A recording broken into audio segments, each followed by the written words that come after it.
胆子不小啊，敢拒绝许氏集团的千金。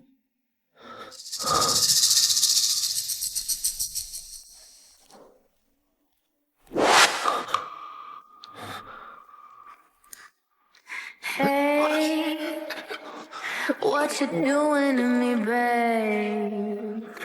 I'm really feeling it.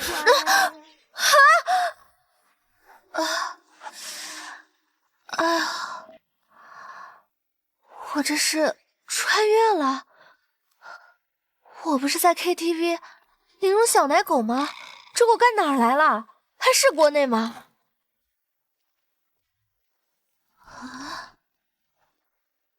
小姐，老爷正在书房中点银子呢，说是朝廷发下来的赈灾款到了，这碗燕窝您趁热喝。小姐，老爷，我穿书了，还成了书中满门皆烈许家的独女。3年后新皇登基，许家九族消消乐，自己还会被挂在城墙上暴尸3日，这开局是在逗我。检测到宿主城内的求生欲望，为夫不仁系统已激活，宿主完成为夫不仁的败家任务，100亿2白银，或直接流放岭南，即可获得巨额退休金1000亿元，回到原来世界。主角的任何为夫不仁行为，若能引起他人的情绪变化，将获得金钱奖励，并直接累积到退休金之中。社会地位越高，奖励越多。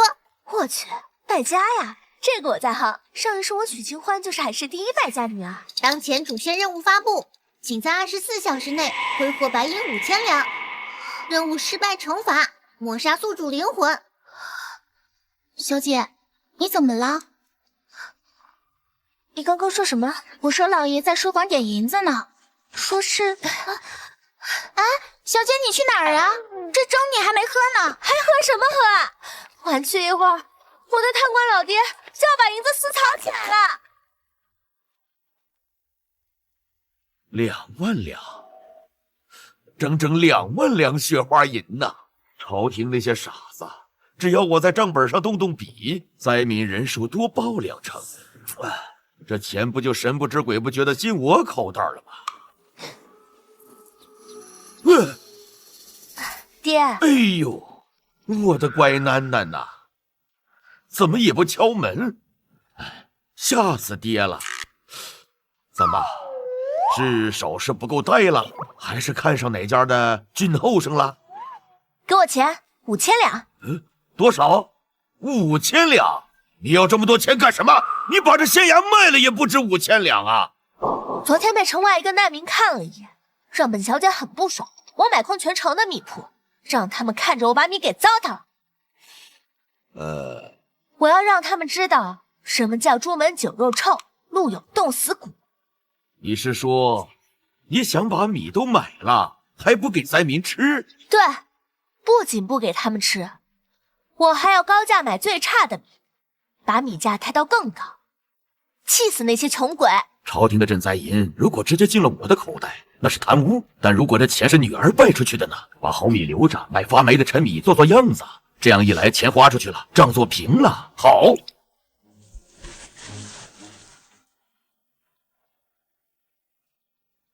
去吧，尽管去花，记住，一定要买最差的米，价格一定要给的高，要让全城人都知道我们许家钱多的没地方花。放心吧，爹，论败家，我比你在行。可是洗钱的关键步骤必须高调。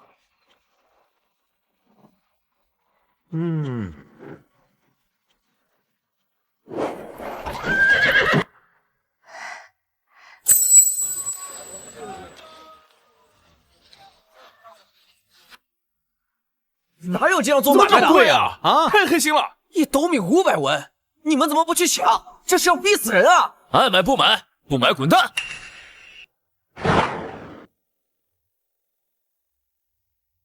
好了。哟，这不是许大小姐吗？什么风把您给吹来了？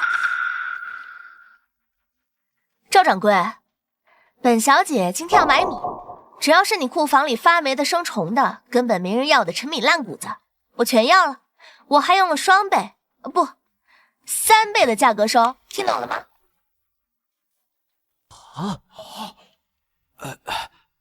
许大小姐，您刚才说要买什么？我说我要买你库房里那些加了3年以上、发霉长毛、给狗都不吃的陈米。怎么，赵掌柜生意做大了，看不起本小姐的钱？不敢。许小姐，您是认真的？废话，本小姐最近新养了一批特殊的宠物，就爱吃这口发霉的味道。至于那些细米，太金贵，我那宠物吃不惯。荒唐，简直荒唐！城外灾民一子而食，饿殍遍野。许家身为父母官家眷，不思赈灾也就罢了，竟然花巨资买烂米喂宠物，这是何等的心肠歹毒！就是，这许家果然没有一个好东西。阴官、贪官，生出这种败家女，这是老天瞎了眼！贪官，这是老天瞎了眼了！滚出去！检测到群体仇恨值，奖励退休金20万。这就对了，骂吧骂吧，骂得越狠，我回家的进度条跑得越快。赵掌柜，还愣着干什么？难道还要本小姐亲自去搬不成？来人呐，把后院那几仓陈米都给我拉出来，给许小姐装车。真是臭死了，赶紧拉走，拉到城门口去。许小姐，一共是1500担陈米，按您说的3倍价，这1万两，这是5000两定金，剩下的去县衙找我爹结账。得嘞，许大人那边小人自会去打点。走，去城门口施粥。找我？呵呵，这许有德真是教女无方啊！花5000两银子买一堆烂米，这许家是嫌名声不够臭，还是嫌脑袋在脖子上长得太牢了？殿下，你看这……李大人，你觉得许家小姐是在发疯？不然呢？正常人谁会干这种蠢事？这赵家的陈米我也知道，那是3年前的存货，若是吃了，虽不至于死人，但也容易腹泻生病。许家买去还要当众施粥，这不是摆明了羞辱灾民，激起民变吗？未必。殿下何意？你只看到了他在买烂米，却没看到他此举的后果。若是许家买好米施粥，那些富户定会派人冒充灾民哄抢，真正的灾民一口都吃不上。但这发霉的陈米，富人不屑吃，家境尚可者不愿吃，真正快要饿死的人才不会嫌弃这一口救命粮啊！而且市面上的陈米被一扫而空，那些粮商为了赚钱，必然会把压箱底的陈米都翻出来。只要有米入市，粮价就要受到冲击。这许小姐是在用一种极其荒诞的方式抑制粮价，救活灾民。哎呀，这不可能吧？巧合，一定是巧合。是不是巧合？去城门口看看便知。走，我们也去讨碗粥喝。粥吃的了，粥是粥啊！有吃的了，有吃的了！活菩萨呀！许小姐真是活菩萨呀！活菩萨，许小姐真是活菩萨！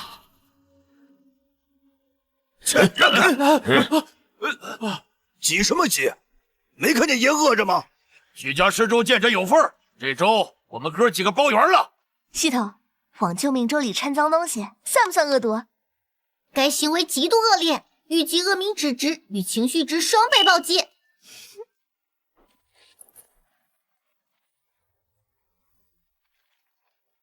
都给我让开！既然各位这么想吃，那就请吧。疯婆娘，你把我们当畜生喂呢？这泥汤子是人喝的吗？本小姐的粥就这个味儿，爱吃吃，不吃滚！给脸不要脸！哼！兄弟们，这许家根本没安好心，拿这种脏东西羞辱咱们，这是要把大伙毒死啊！乡亲们，这粥不能喝！这女人心肠歹毒，咱们把这粥棚砸了！对，再砸了粥棚，抢了许家！好！来了来了，激起民变，当众被打，这剧情走向完美。只要这郭一仙或者恶毒女配就被钉死在耻辱柱上了。啊，我的腿啊！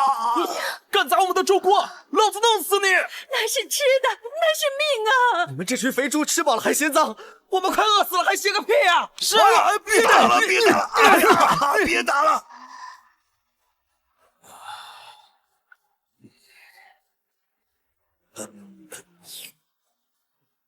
好粥，好粥啊！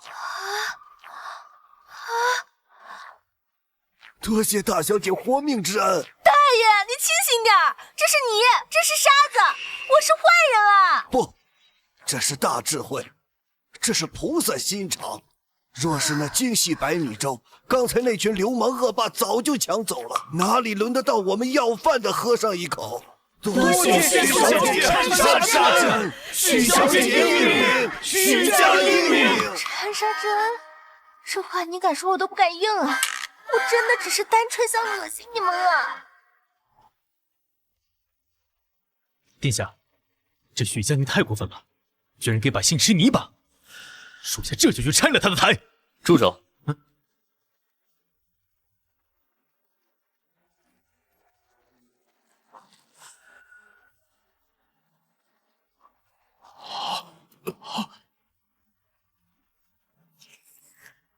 殿下，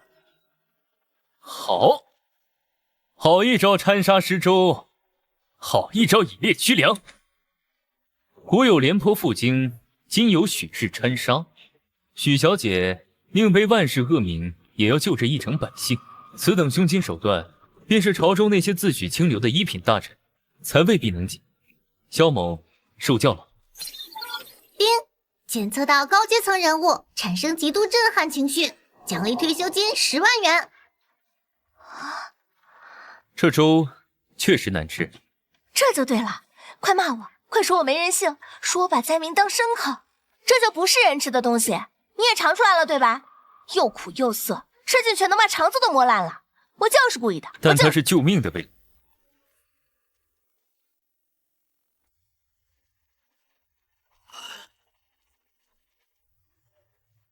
荒谬，简直是荒谬之极！这位公子，老朽虽不知你身份，但这般指鹿为马，未免有失偏颇。以杀俱下，秽物充饥，这分明是践踏人伦。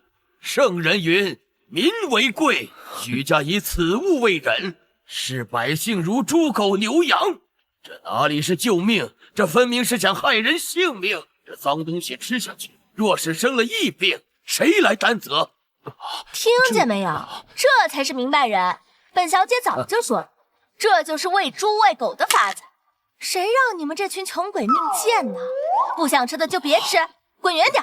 这粥里有毒，全是脏东西，谁喝谁烂肠子！快跑吧，都别喝了，赶紧把这摊子掀了，让我那个便宜老爹回来收拾烂摊子。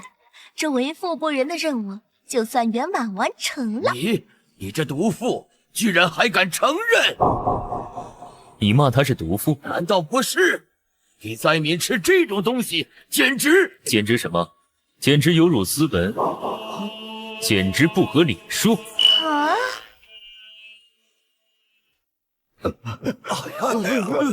你读了半辈子圣贤书，读的脑子都坏了吗？那我问你，今日许家若是施舍白花花的精米粥，此刻这粥在谁的肚子里？说是精米，这粥棚刚刚搭起，便会被这些身强力壮、游手好闲的无赖抢夺一空。那些真正饿得走不动路，连哭都没力气的人，能抢夺一口吗？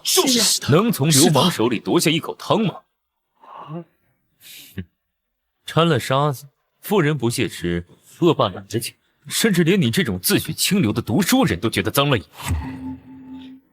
唯有真正快饿死的人，才不会嫌弃这一口硌牙的救命之汤。许小姐大人，诡辩，这分明就是……不是，兄弟，你谁啊？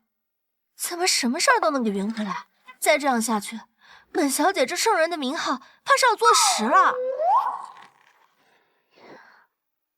不行，绝不能就这么算了。还不够，这么干净怎么行？给我加，哪怕是树皮草根都给我往里扔。我看谁还敢说我是好人？我看谁还敢说这是给人吃的？这下总行了吧？我都把喂驴的东西倒进去了，这总该是实打实的作践人了吧？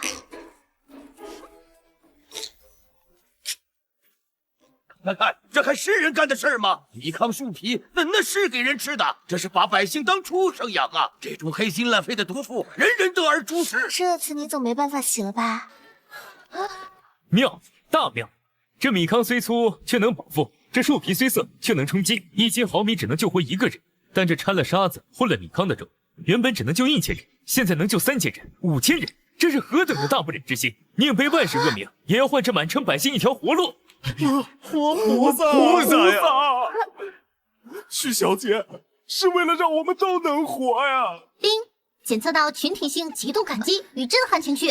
冰检测到高阶层人物情绪变动，奖励退休金30万。你闭嘴行不行？我真的只是想做坏人啊！爹，你快贪点吧！这世界疯了，一定是疯了。陈米案结算完成，奖励退休金累计增加50万两，开启大转盘抽奖一次。进阶败家任务发布，任务目标30天内完成总额度10万两白银的资金流动。10万两，一个七品限了1年的俸禄也不过几两。5000两已经是徐有德咬着牙拿出来的私房钱，现在张口就要10万两，不行，得想想办法。翠儿，小姐，去把县衙里记录富户名单的册子拿来，还有历年签税的刁民名录，全都给我找出来。小姐您要这些干什么？刮地皮，我是贪官的女儿，是恶毒女配，既然要搞钱，那就不能用正的。明日午时县衙一叙，入场费100两，过时不候。小姐，这帖子送出去，名声就真没了。要的就是没名声。让衙役找那种杀猪匠穿的褂子，把刀带上，告诉这帮财主少一个子儿，以后别想在桃源县开张。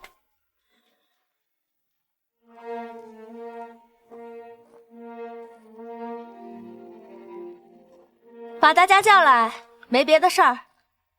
最近手头紧，想借各位的钱袋子花花，谁赞成，谁反对？大小姐，这不是小的不借，实在是生意难做。这是小的棺材本了，都给您，求大小姐高抬贵手，放小的一条生路。大小姐啊，今年大旱，铺子都要关门了。这是小的全家口粮钱，您拿去吧。这帮人库房里怎么可能就这点钱？他们是怕填不满许家的无底洞，想拿这点钱把本瘟神打发了。这不行，必须让他们出血。嫌多，我不管那你们。翠儿，这是许家发行的贵宾通关令，1张200两。买了这卡，以后在桃源县，那就是我许清欢的人。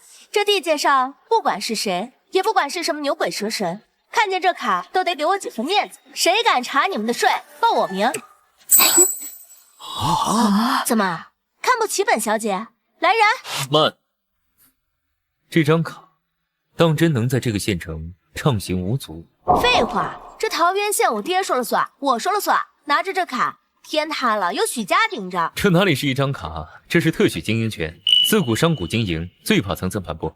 有了此卡，便是在县衙备了案，往后这桃源县的生意，便是官府布置的生意。许小姐大才，这是在给商贾立规矩，给生意铺路。200两，这1号令我要了。许家这是要搞大事，这卡要是真能挡灾，别说200两，500两也值啊！而且要是没买，日后别人都有卡，就自家没有，那衙役地痞还不专门盯着自家欺负，这就是投名状啊！我要2号给我1张，我要吉利树。我要，这是我的钱，我要那张。这世道疯了，我只是想做个坏人，怎么就这么难？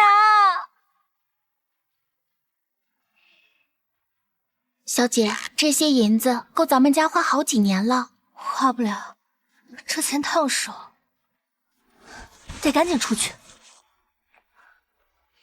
系统面上的10万两任务进度条才爬到4成多，距离完成还差得远。更要命的是，这钱不能光存着，得花出去，还得花得符合为富不仁的人设。翠儿，去把师爷李胜叫来。大小姐，您找小的？去贴告示，就说许家要招人，招那种地痞恶霸，要求长得凶，有案底，最好是没人性的那种。大小姐，这是要干什么？组建城管大队，我要养一帮打手，让他们上街欺负人，把桃源县搅得鸡犬不宁。大小姐，这可使不得！这帮人要是招进来，咱们许家就是要进来，工钱我出，每人每月5两银子。县衙的捕快1个月才1两银子，这5两银子都快赶上小丽半年的俸禄了。大小姐，这钱给的太多了，那帮人拿了钱就跑怎么办？让他们签卖身契，谁敢跑，我让我爹发还不文书，抄家灭族。这不是招人，这是在养死士啊！去办吧，告示贴得醒目点，最好让全城人都知道。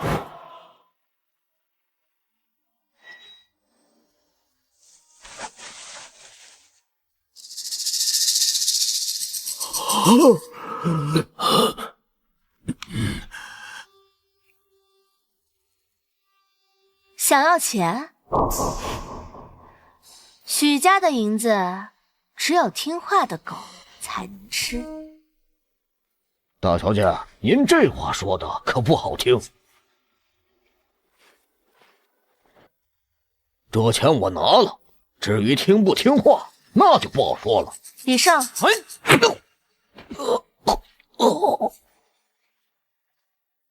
这是许家的规矩，想要钱就得签卖身契，签了契就是许家的人。许家让你们往东，你们就不能往西。谁敢拿了钱跑路，我就让我爹发海捕文书，抄家灭族。当然，好处也有，每人每月5两银子，管吃管住，还给你们发统一的衣裳。只要听话，这钱就是你们的。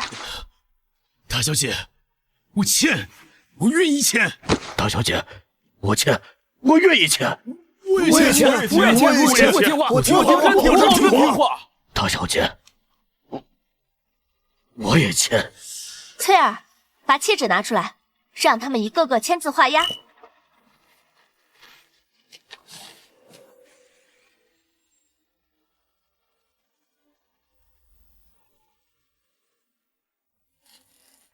很好，从今天起，你们就是许家的人。明天一早上街巡逻，看见那些摆摊的、占道的，通通给我掀了！我要让桃源县鸡犬不宁。是。散了吧，明天卯时集合。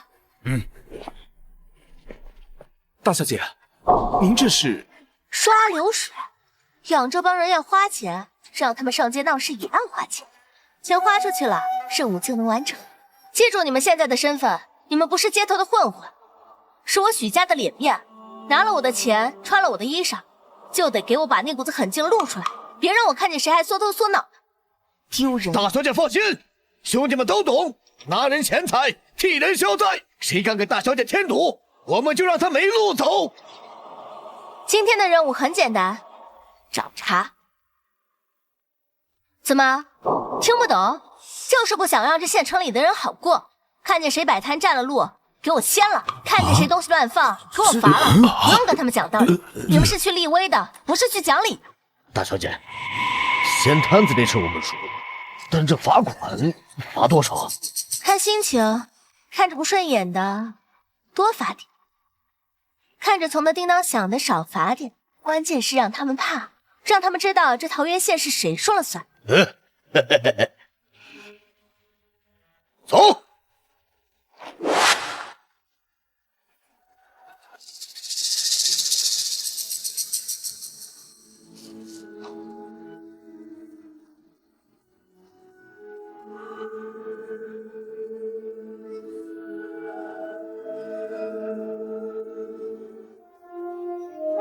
官爷，小的立马走，这就走。我是许家的人，拿着5两银子的高薪，穿着这身体面衣裳，要是还像个破皮无赖一样撒泼打滚，那不是给大小姐丢人，是给自己这身皮抹黑。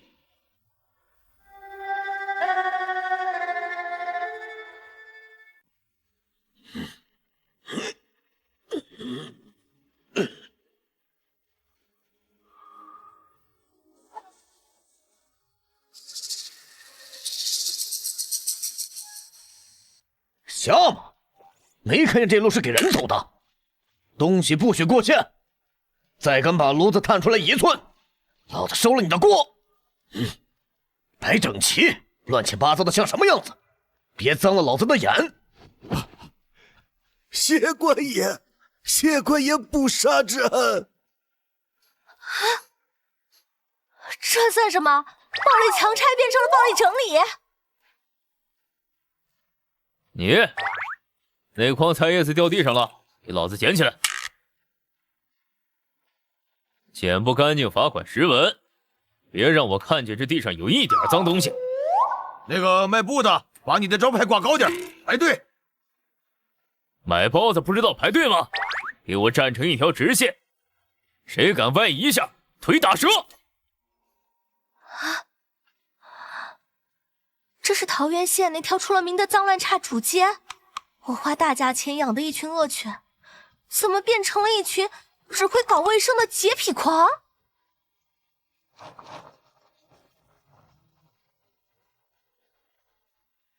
报告大小姐，整条街的刺头都被我们平了，所有的摊位都按照您的要求，不管是横着看还是竖着看，那都是一条直线。现在这条街连只苍蝇都不敢乱飞，这帮刁民就是欠收拾。稍微立点规矩就老实了。刚才光是罚款就收了2两银子，这还没算他们主动要交的下个月管理费。退休金你的20万。打砸抢是下三滥的手段，是低级反派才干的事儿。真实的顶级反派是控制，是把人圈起来，定规矩，让他们喘气儿都得交钱。干得不错，但还不够，光划线不行。这地皮是县衙的，也是许家的。你们在这摆摊，占的是我的地，赚的也是我的钱。大小姐的意思是收租，但不能叫收租，太土，叫特许经营费。去库房找几块木牌子，写上许氏特许4个字，再弄点红布条系上，看着正规点。从明天起，这条街上的所有摊贩必须挂这个牌子才能摆摊，1块牌子10两银子。大小姐，这是要逼死人呐！这帮穷鬼拿不出这么多钱啊！到时候万一闹起来，闹起来才好。还有，光买牌子不行，还得交卫生管理费。你们帮他们扫地，帮他们摆摊儿，这都是力气活，不能白干。每个摊位每月再交1两银子，不交钱的连人带摊位扔出城去。听懂了吗？懂。谁敢不交，老子让他知道这桃源县的大门朝哪儿开。去办吧，现在就去，我要看现钱。兄弟们干活了。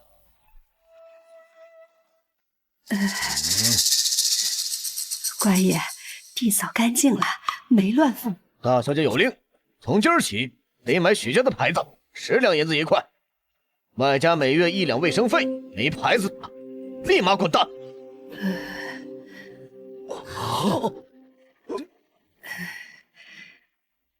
官爷，这是10两，您数数，这牌子我买。我也买，这是我攒的棺材本，正好10两，给我1块。我也有，我也有，给我1块，给我1块。都有，别急，排队。刚才教你们的规矩都忘了吗？这剧本不对啊！你疯了吗？10两银子，那是你1年的血汗钱，你就这么给了？大小姐，您这话说的，以前我们在街上摆摊，那是提心吊胆。今天地痞来收保护费，明天衙役来收占道费，后天又是哪个帮派来砸场子，1年下来，光是孝心钱就得去个7、8两，还得受气挨打。现在有了这牌子，那就是许家认的摊，看谁还敢来欺负我，谁还敢来收钱。大家都看看啊，这是许家的特许摊位，才新鲜着呢。不信你看这牌子。大小姐，这牌子不够，后面还有几十号人排队呢，连隔壁的商贩都跑过来了。这一会儿功夫就收了5000两，这是大额的，您收着。好荒谬啊！我想剥削，结果变成了提供安保；我想勒索，结果变成了特许经营权。这帮百姓是被压榨习惯了吗？给条活路就感恩戴德。任务进度条已经达到90%。大小姐，还要做牌子吗？钱是实打实的，任务是实打实的。至于这钱是怎么来的，这名声是怎么变成这样的，管他呢。做就做，加价。后来的15两一块，爱买不买。殿下，这许家女是在敛财啊！这可是明晃晃的搜刮民脂民膏。你看买菜大妈笑得多开心，百姓要的不是钱，是安稳。这许清欢是懂知识的，只不过他用的法子是商贾的法子，是霸道的法子。但这乱世，或许正需要这种霸道。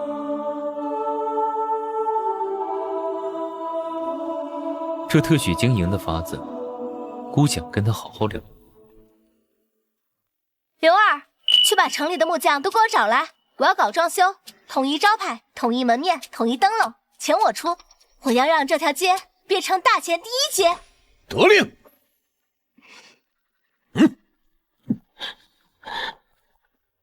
哎呦！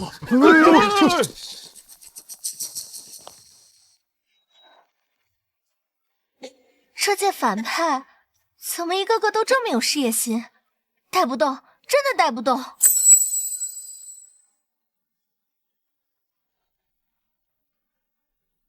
殿下，这是乱政，用流氓引阵止渴。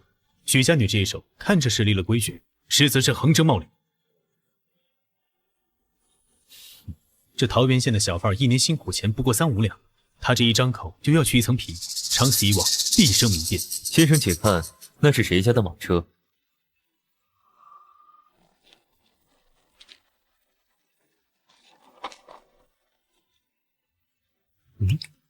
赵家的车。以前这路没法走，脏水横流，乞丐拦路。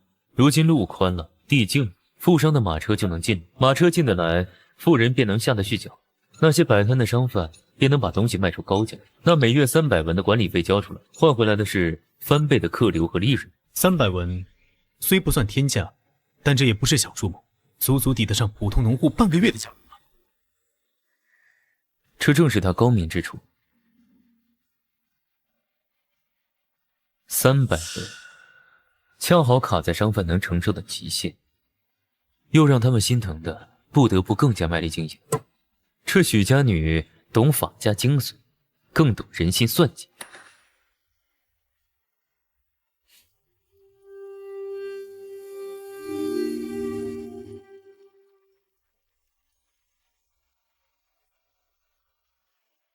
都给我听好了，之前的牌子只是让你们能摆摊儿，现在咱们来聊聊摊位在哪的事儿。这街上的地段有好有坏，街口人流量大，那是黄金地段，街尾没几个人去，那是鸟不拉屎的地方。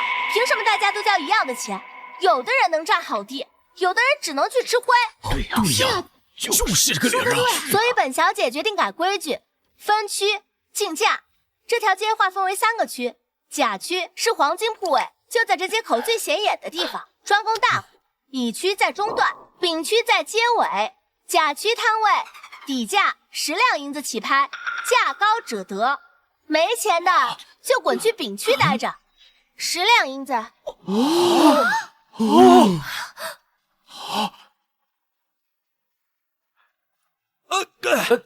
都别抢！10两，我要那个甲1号位。街口位置，只要把招牌一挂，全城的富户进出都能看见。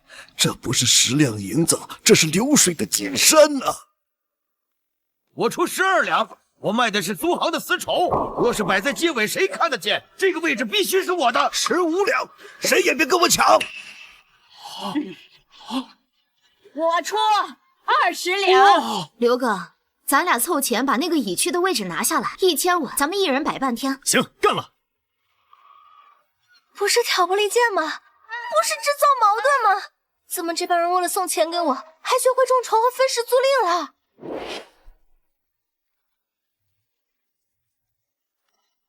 丁，检测到群体情绪狂热与敬畏，检测到高阶层人物产生深度震撼与认同。结算中，宿主通过科许经营权与地产竞价，撬动了桃源县原本僵化的商业资本。虽然现金流仅5000余两，但系统判定此举激活了全县的商业潜能，所创造的潜在商业价值与品牌溢价已超过10万两。恭喜宿主，唯一师徒成就达成，任务超额完成，奖励退休金50万元。先生，此女大才，若只将她视作一介商或者贪官镇，那便是我们眼中。她这一手分区竞价，看似是理财，实则是用价格筛选了商户，用区域划分了客流。如今大钱国库空虚，朝廷只会加税，却不懂生财。许清欢这套法子，或许正是大钱破局的关键。这哪里是败家女，这是不是。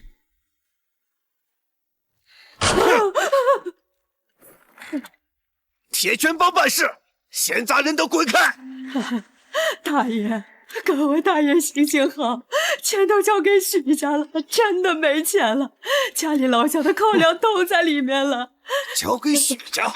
许家是个屁！这桃源县地界，从来都是我们铁拳帮说了算。哼，这许有德是官，我们是匪，井水不犯河水。怎么？现在许家那个败家娘们儿想把手伸到我们的碗里抢食？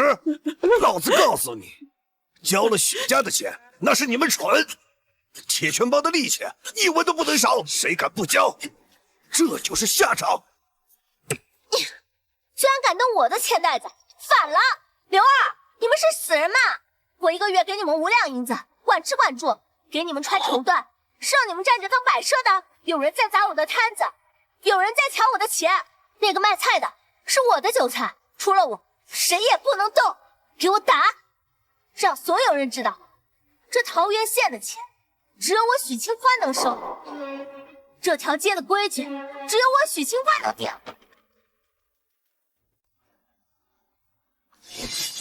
兄弟们，有人要断咱们财路，有人不想让咱们过好日子，弄死他们！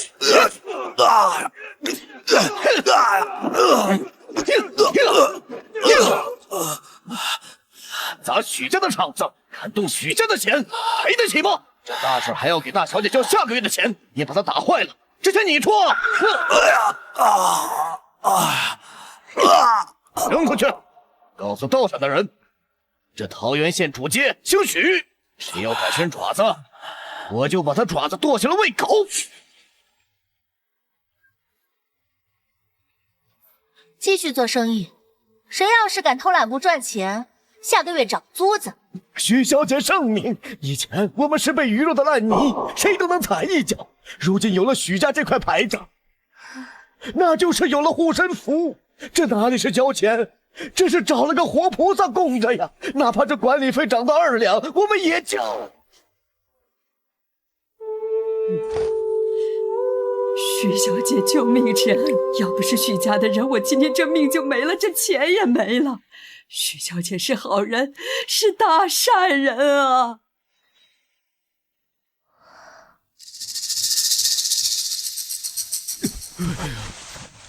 许小姐仁慈，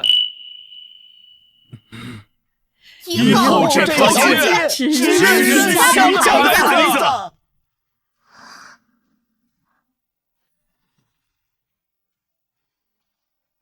丁，检测到群体性极度感激与依附情绪，暴击奖励，退休金增加白银20万两。这帮人是不是有病啊？我这是垄断，我这是压榨。你们不坑我把你们当韭菜割，反而嫌我把别的猪赶跑了。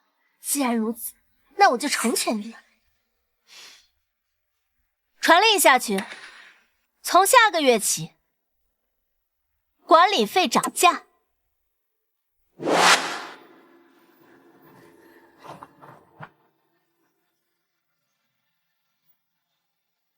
李胜，大小姐，10万两，1个月内我要在这个鬼地方开建一条路。大小姐说的是城西的那座荒山？对，不仅要修路，还要修得宽敞，按京城朱雀大街的规格来，能不能跑4驾马车我不管，但必须让我的马车平平稳稳开上去。能不能跑4驾马车我不管，但必须让我的马车平平稳稳开上去。这使不得呀！那地方平时根本没人去，10万两银子砸进去，连个响都听不见。要是想给老爷积德，咱能跑去城南修个交桥。我喜欢那的风，想上去看风景，不行吗？那小的这就去找工匠。不过那山树陡峭，要开路得炸山填坑，还得从外地调石匠，花费……不用工匠，城外不是还有几千流民？是还有不少，大多是老弱病残，身强力壮的都去修河堤了，剩下的都在窝棚里等死。全招了，不管是老的少的，只要还能喘气，能搬得动1块石头，都给我拉去牛首山。工钱怎么算？按规划，征夫是要管2顿稀饭，不给钱，1天100文，还管饭，1日3餐，顿顿有肉，肥肉，让厨子把油水给我做足了。大小姐，这不合规矩啊！给口饭吃已经是天大的恩德了，给这么多钱还得给肉，这要是让别的富户知道了，咱们许家就成众矢之的了，这是坏行规啊！规矩？你以为我是发善心啊？这都入冬了，牛首山上风大，石头冷，我要这帮人去给我搬石头，去填坑，我要让他们把命都搭在那条路上。100文，那是买命钱，给了钱，我就能把他们当牲口食。谁要是敢偷懒，我就让人拿鞭子抽，看着他们为了这100文钱把骨头刨摘，这才是恶霸该有的样子。100文还给肉吃，这哪里是买命，这是救命啊！小的明白了，那材料去买灰粉，那东西颜色难看，铺在路上灰蒙蒙的，看着就让人心烦。再去铁匠铺，把那些卖不出去的粗铁条都买，不管生不生锈，有多少要多少。铁条？买铁条干什么？增加重量，让那些流民搬的时候更费劲，累死他们。光修路不行，还得在那山顶上盖个摘星楼，全是汉白玉，还得镶金边。只要够贵，只要够没用，那就是好项目。不求最好，但求最贵。不错，你总算开窍了。让我去，我有力气，让我去，求你了，让我去，让我们过去。大小姐，这也太多人了，栅栏快顶不住了，我看他们就要闯进来了。咱们这些人不过塞牙缝的，怕什么？一群恶鬼，给点骨头就能拴住。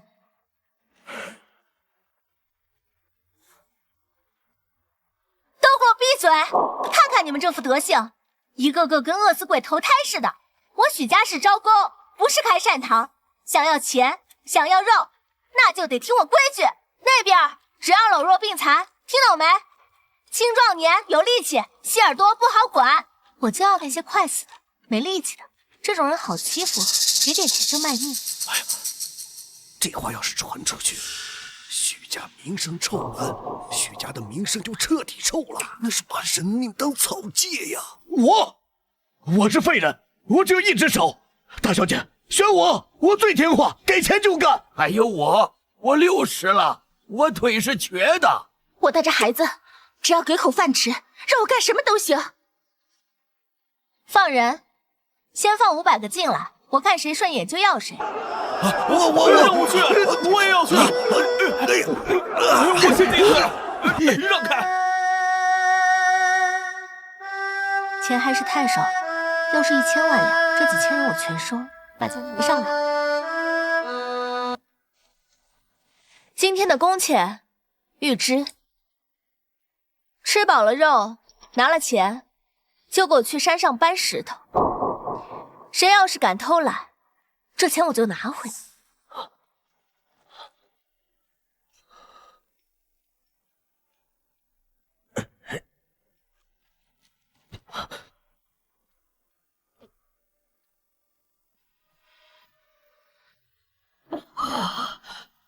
大小姐是菩萨，活菩萨呀！菩萨保佑，许家大恩大德。检测到信仰及感激情绪，民心所向，万众归心，奖励白银50万两。这帮人是不是有病啊？都说了我是要压榨你们，我是要让你们去送死，我是把你们当牲口使唤。你们不恨我还拜我，吃完了就给我滚去干活，搬不动石头的，晚上没饭吃。是，菩萨。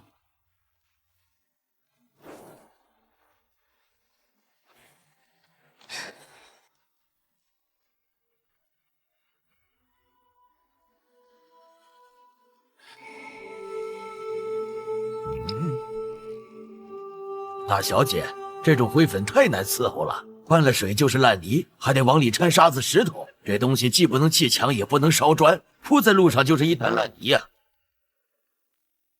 丑，确实丑，但这就对了，我就要它了，越烂越好。要是铺出来跟管道似的那么平整，我还花这冤枉钱干什么？这不就是糟蹋东西吗？那是什么？大小姐恕罪，是小老儿疏忽，我这就把它弄碎了，重新拌。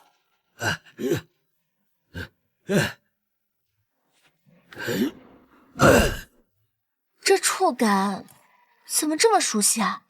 我上辈子住的烂尾楼不就是这种手感吗？这是那个改变了建筑史，却因为太丑被我嫌弃的水泥。这东西好啊，一旦凝固，以后就算想开发这块地，光是清理这些路基就是天文数字。这才是真正的败家，这才是绝户计。大小姐，这东西虽硬，但它能防盗。您看，这铁条埋在土里，容易被刁民挖去卖铁，但这灰浆子一旦干了，就把铁条固定死了。就算是拿铁锤砸，也别想把铁条抠出来。大小姐，老李头说的对呀，这可是神技呀！咱们花了那么多钱买的铁条，要是被偷了，多可惜呀！用这法子一固，那铁条就跟山长在一起了，谁也拿不走。防盗，有点意思。我许家的东西，哪怕是一根钉子，烂在地里，也不能便宜了别人。这种配方，还有谁知道？没了，就咱们这儿的几个窑匠知道。买了，这100两是你的赏钱，也是买断费。除了给我修路，不许告诉任何人，也不许给别人用。要是让我知道外面哪家铺子用了这种料，我就把谁埋进这路里当庄子吃。是，大小姐放心，这法子就是烂在肚子里，小老儿也不会说出去半个字儿。赵四，传令下去，以后所有的路段都按这个法子弄，铁条给我往死里加，别心疼钱。我要这路硬的，连雷都劈不开。还有那个桩子，用这玩意儿给我浇，我要人一看就知道，这是许家那个败家女修出来的怪物。得令。皇天要是知道了，肯定得治我个毁坏国堂、私藏金铁的罪名。到时候别说流放，搞不好能直接抄家，这样就能回现代了。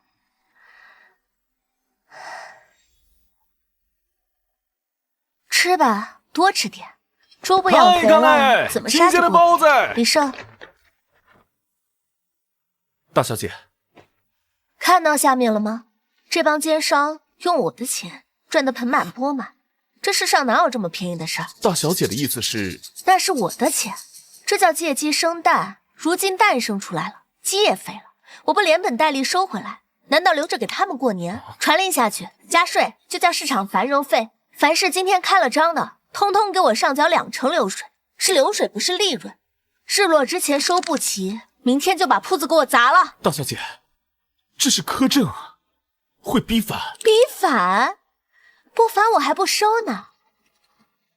我就想看他们闹，闹得越大，这桃源县的天才塌得越快。取收，带上刘二麻子那帮人，谁敢崩半个不字，给我往死里打！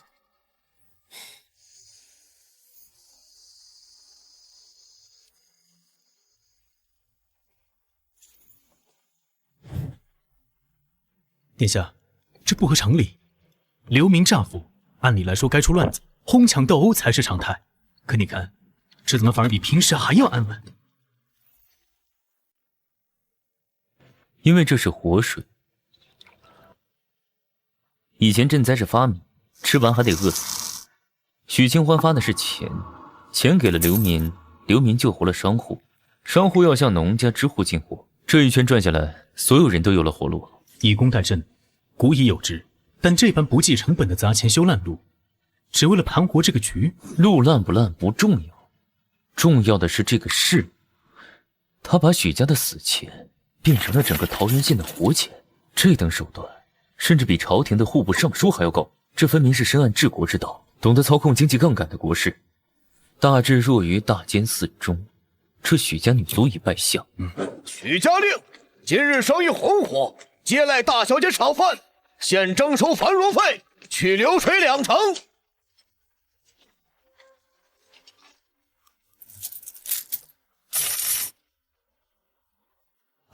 李管家，这是今日流水的2成，外加2钱茶水费，请笑纳。王掌柜，您没听错，这可是2成流水啊，那是割肉啊！割什么肉啊？李管家，您这账得这么算。以前街上全是乞丐，我一天连10文钱都卖不出去。今儿许大小姐把刘明喂饱，我这半天就卖了5两银子的货。只要许大小姐继续给刘民发钱，我这生意就断不了。交2成算什么？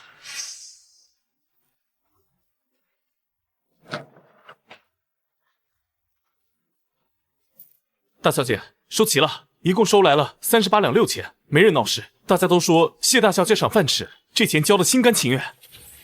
10万两白银的资金流动结算完成。宿主行为引发大规模群体情绪波动，特别是引起高权重人物萧景琰的剧烈心理震荡。系统判定任务超额完成，奖励退休金50万两。进阶败家任务发布，任务目标：贪污挪用公款，限时1个月，资金自筹。滚！都给我滚出去！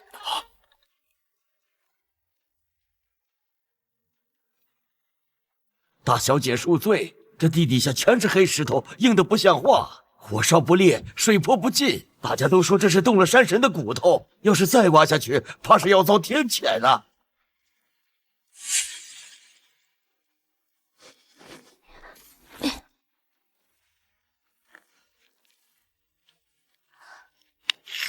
赤铁矿，这哪里是山神骨，这是钱，这是大钱律法里明令禁止私采，一定要收归国有的战略物资。只要把这矿挖出来，偷偷卖给黑市，别说50万两，就是500万两也挡不住。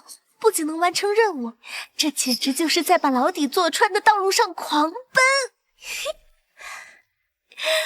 完美！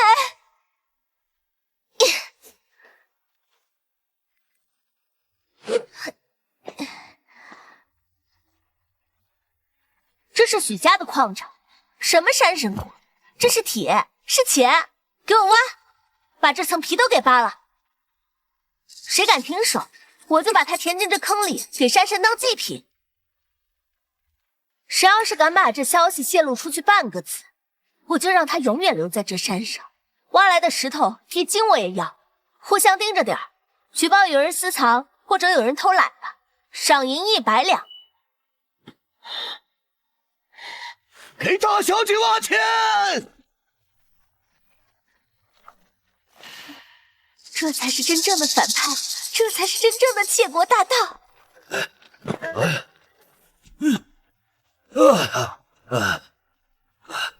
竟然是铁矿！在这个藩镇割据、边关不稳的局势下，谁手里有铁，谁就有话语权了。快点运走，别让人看见。原来如此，原来如此。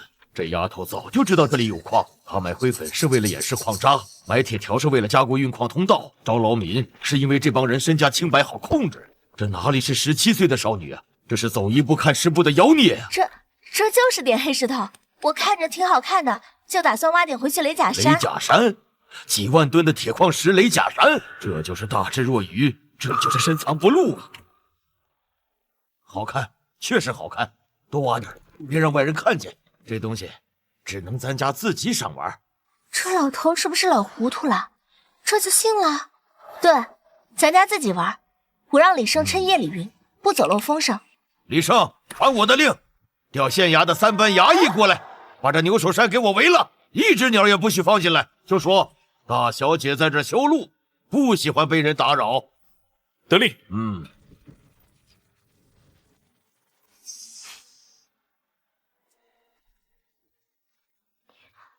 系统要的是贪污，不是造反。我要把这东西变成合法的银子，得过一道手。李胜在。去贴告示，把方圆百里所有的铁匠都找来，告诉他们许家招工，工钱是外面的5倍，只要手艺好，我给10倍，连学徒我都要。大小姐，咱们这是要开兵器局吗？这要是让朝廷知道了……闭嘴！谁说我要造兵器？我要造农具，锄头、镰刀、犁铧，别的一律不准造。谁敢拿菜刀，我就剁了他的手。去买无烟煤，煤味儿火力最旺的，有多少要多少。大小姐，用金煤炼铁，成本比铁还贵啊！还不去？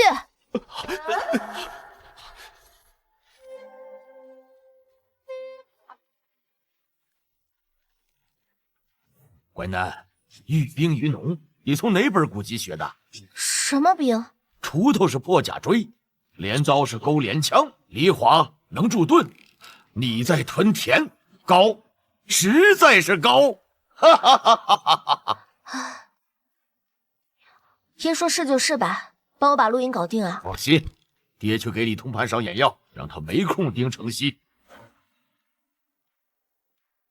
这棚子不行，风一吹就透，把我的铁匠都坏了怎么办？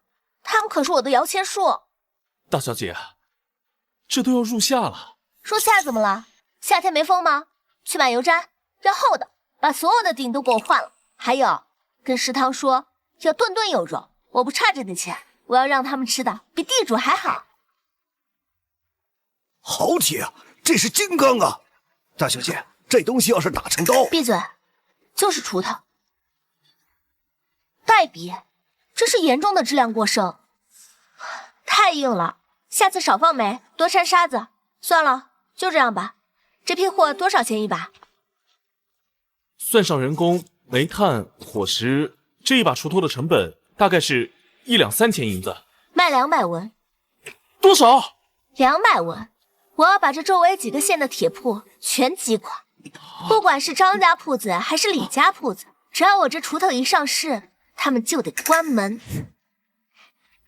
李胜，备车，让人把这批货拉出去。大小姐，咱县里的铺子都铺满了，王继铁昨儿退货，一把没卖出去。咱这锄头太硬，没人买新的。谁让你在桃源县卖？往外拉，清河县、长丰县都是产粮大县，现在正是春耕补货的时候，价格比市价低3成。3成？咱本来赔本，再降3成，连运费都折了。我就是要赔钱，库房里的东西堆着就是石头，换成银子才是钱。我要的是流水，是现银。还有，从今儿起，账本做2套，一套给官府看，写费频率高，人工费贵，就说亏损严重，每月做1万两亏空。另一套记实账，去办吧。亏本倾销是惠及百姓，做假账是藏富于民。大小姐这是在下一盘大棋。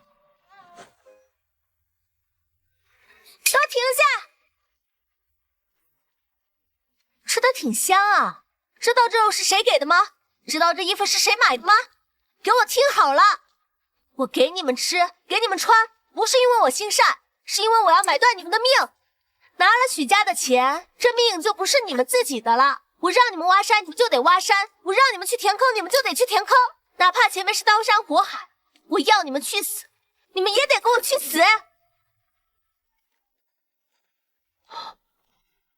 我愿用我这条残臂报答小姐的知遇之恩，愿为大小姐效死。我是要恐吓你们，我就要当剥削者，你们这么视死如归干什么？这反派怎么当？大小姐，您这番话算是把军心彻底稳住了。这帮人现在就是许家的死士，指哪打哪。招人留名，只要是活的全给我拉来。卖农具回了我不少资金，几千人花不完这钱，我就养几万，我就不信了。就算把牛首山挖空了，我要把这该死的钱败光。李胜，咱们这县城里公用的茅房有多少？大概东西南北4市加起来，总有个110来间吧。大都是官府早年修的，也没人管，早就塌的塌，漏的漏。没人管就好，去让人裁纸，去写封条，把全城所有的茅房，不管是好的坏的，有顶的没顶的，全给我封了，派人把守。从今天起，桃源县寸土不许染黄。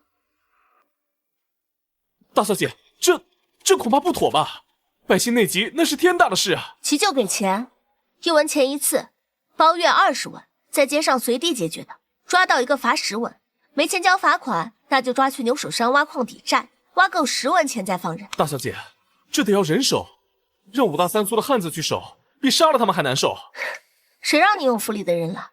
去流民营，别找那帮身强力壮的，我要废人，断手断脚的，没人敢靠近的，得了痨病喘不上气的，老的走不动路的，那些在流民营堆里都被人嫌弃，只能等死的人，我要那种人，就叫叶相思。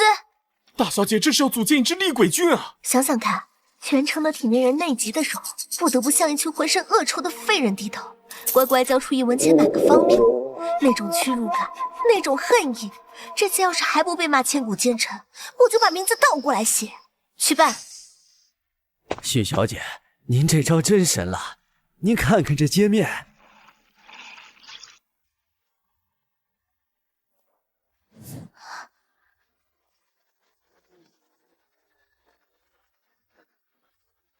我要的是怨声载道，不是歌舞升平。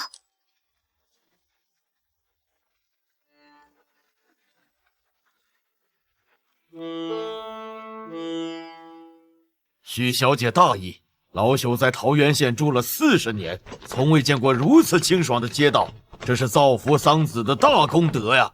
拿走，我做这些是为了收钱，不是为了替你们拍马屁。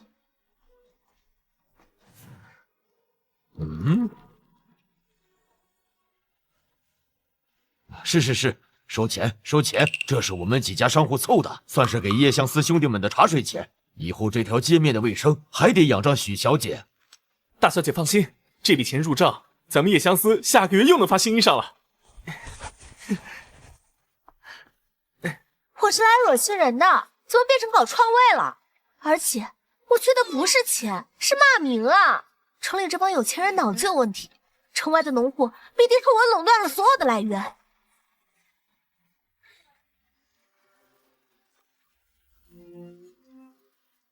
城里这帮有钱人脑子有问题，城外的农户必定和我垄断了所有的来源。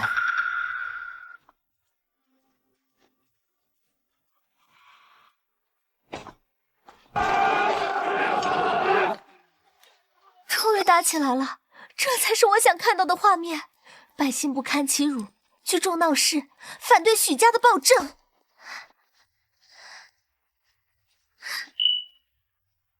住手！谁在闹事？给我狠狠的打！许小姐，求求您了，行好卖给俺吧，俺家弟弟的庄稼都快黄了，就等着这一口金枝救命呢。啊！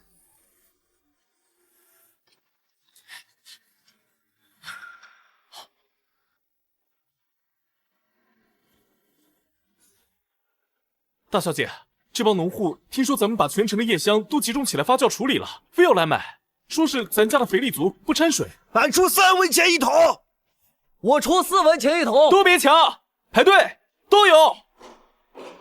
大小姐说了，这东西取之于民，用之于民，一律2文钱一桶，谁也不许抬价。许小姐仁义，活菩萨！许小姐仁义，菩萨！检测到大规模群体情绪波动，奖励判定退休金追加80万元。我明明是个反派，怎么就成了环保大使？钱再多有多少用？我要的是流放，是抄家，是任我失败被遣返，不是在这里当一个受人爱戴的土财主。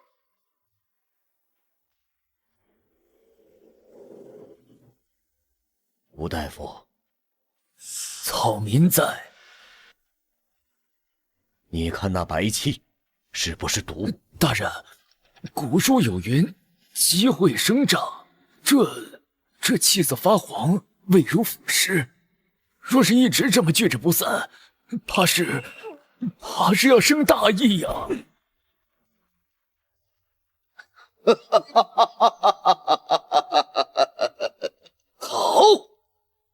好一个大义！许家完了！哈哈哈哈哈！在荆棘种地制造瘟疫，蓄养毒气，这可是谋逆的大罪。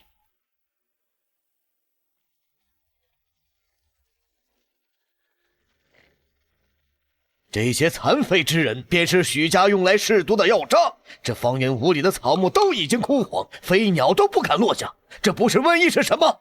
许有德妇女狼子野心，借着叶香之名，行此断子绝孙之事。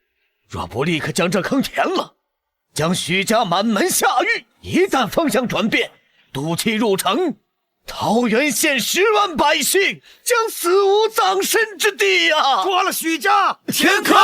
填坑！必须填坑！都给老子让开！没睁眼啊！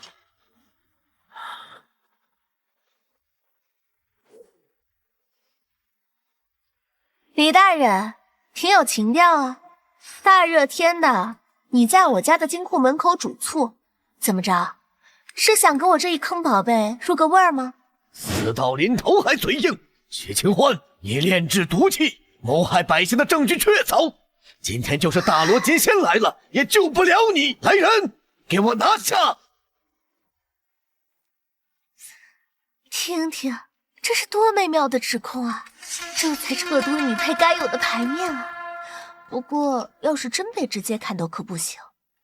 李大人，饭可以乱吃，话可不能乱说。你说这是毒？行啊，既然你这么懂，那我就当着大伙的面把这毒给炼到底。李胜，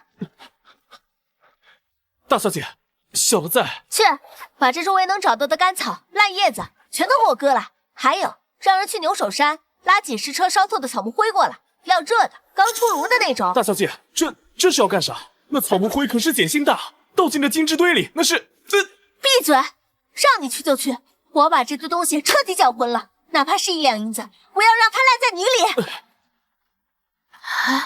是怎么回事？怕了吧？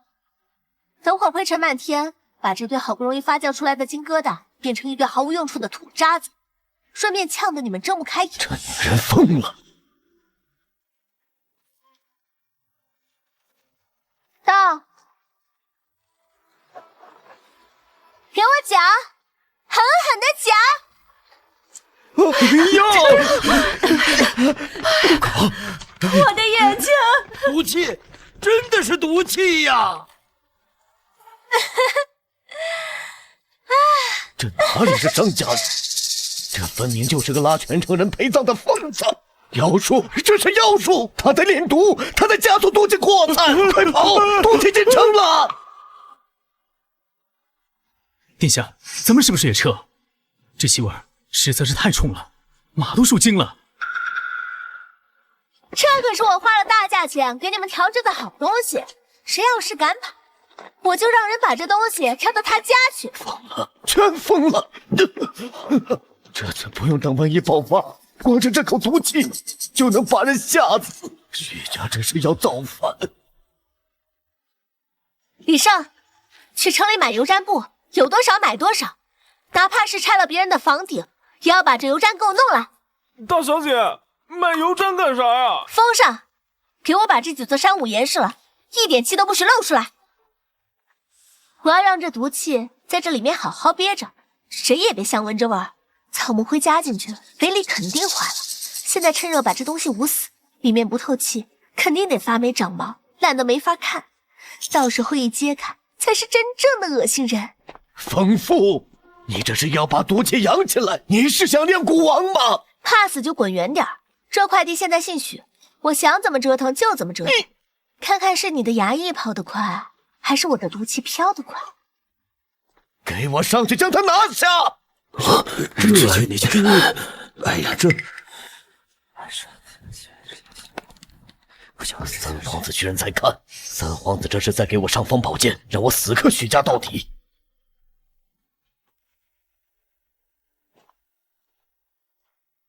好，你有种就疯，我看你能捂出什么惊天动地的毒气。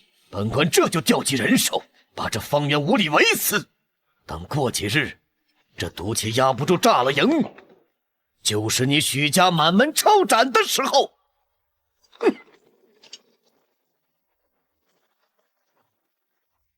蠢货！等过几天，这堆东西烂成一锅粥，我就把这些废土倒进护城河，再污染一次水源，看这恶名能不能把那个该死的系统进度条给我推满。诸位大人请看，那许氏女倒行逆施，用油毡封毒，如今3日已过，那里面的毒气怕是早就化成了剧毒的热煞。如此高温，必是毒火攻心之兆。这许家当真是丧心病狂。这回稳了。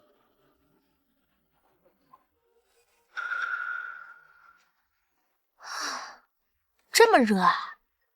看来里面捂坏了，肯定烂得透透的了。哼！哟，李大人，这是带人来给我那几尊烂泥山送行。许清欢，你就装吧！今日当着学政大人的面，本官要揭穿你的画皮。来人，去把那油毡布给本官掀了，让大伙看看这里面藏的是什么祸害。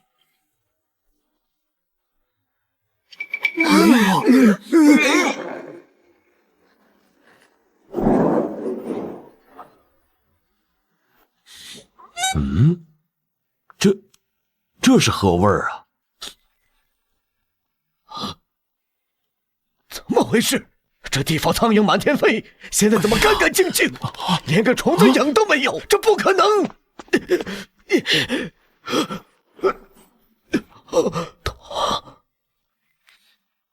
神迹啊！这是神迹啊！其色如墨，其热如火，其味如醇，这哪里是毒？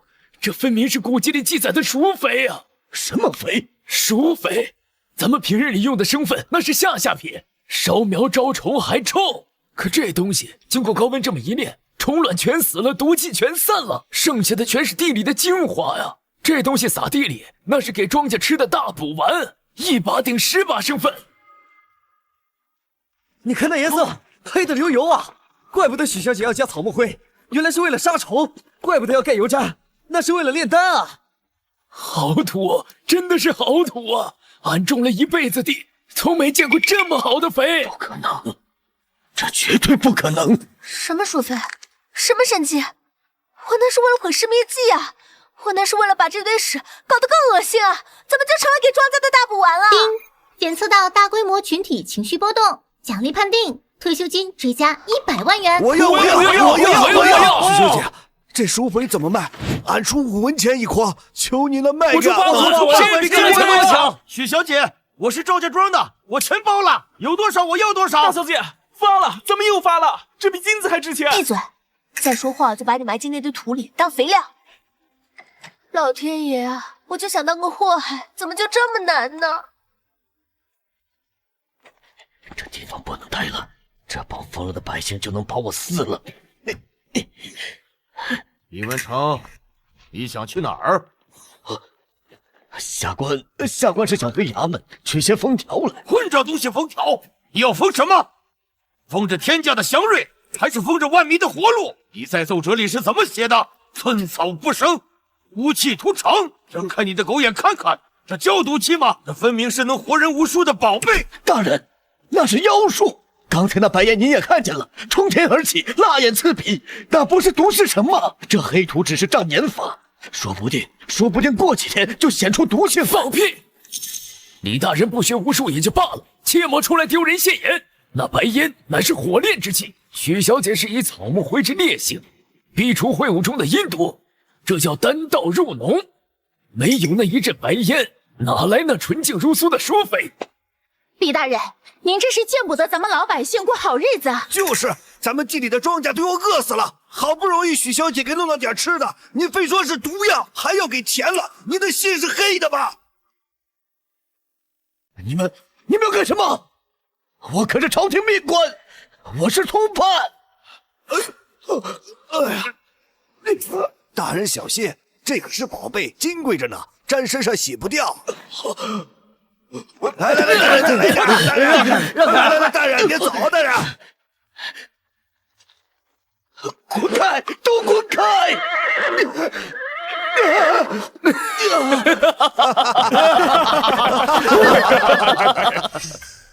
殿下，这许家女运气当真是好到了极点。原本是想恶心人，却误打误撞弄出了这等神物。这大概就是咱们常说的傻人有傻福吧？傻福？若雪，你跟了我这么多年，怎么也变得如此肤浅？殿下的意思是？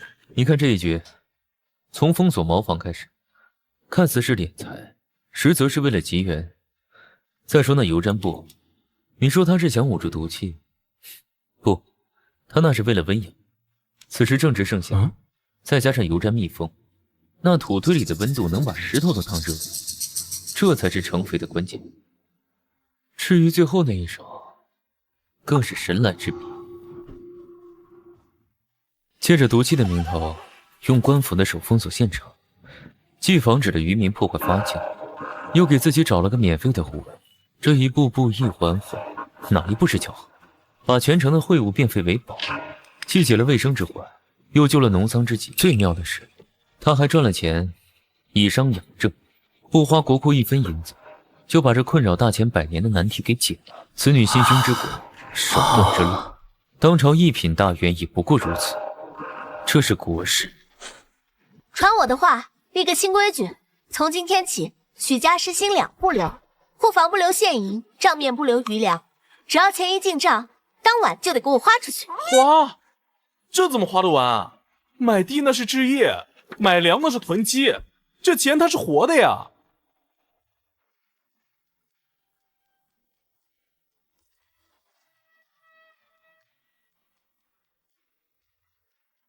有了，没有什么比燃烧更败家了。李胜，你看这天黑啊，这都戌时了，自然是黑的。太黑了，我不喜欢。我要点灯，我要让这桃源县的主街亮得跟白天一样，连耗子过街我都得看清楚他是公是母。每隔10步给我立一根柱子，别用木头的，不经烧。去买石头，还白玉的。灯油别用猪油，那玩意儿烟大熏得慌。我要焦油，把全江南的存货都给我扫空。焦油？那是皇宫都不敢天天点的奢侈品啊！大小姐，这也太……还有灯罩，现在的纸都能太土，风一吹就破。我要琉璃的，要那种摔在地上听个响都听不真切的脆货。大小姐，琉璃那是宝贝，放在街上要是被顽童砸了，砸了就换新的。3天之内，我要看到这条街亮起来。要是剩下1文钱花不出去，我就把你塞进堆肥厂里沤熟肥。这棚子谁搭的？丑死了！拆了，给我腾出地来种花。去买那种死贵的，必须天天浇水、晒太阳的娇气花，给我种满。还有椅子，修几排长条椅，让那些闲汉乞丐免费坐。大小姐，但这不赚钱啊！这还要雇花匠，还要维护，这都是个无底洞。李胜啊，可就要打开钱这种东西，生不带来，死不带去。咱们许家现在名声太好，遭人嫉恨。只有把钱花在这种毫无用处的地方，才能证明咱们没有野心，只是单纯的脑子有病。小的明白了，小的这就去办，保证把这5000两花得干干净净，连个铜板都不剩。大小姐，真点啊！这一晚上烧掉的油，够给全县的流民吃1个月的粥了。点。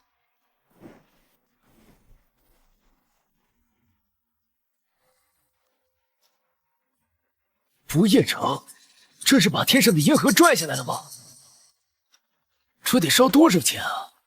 只要这灯一亮，那钱就像是流水一样往外淌，拦都拦不住。这叫持续性亏损项目，是败家路上的里程碑。李胜，把账本拿来。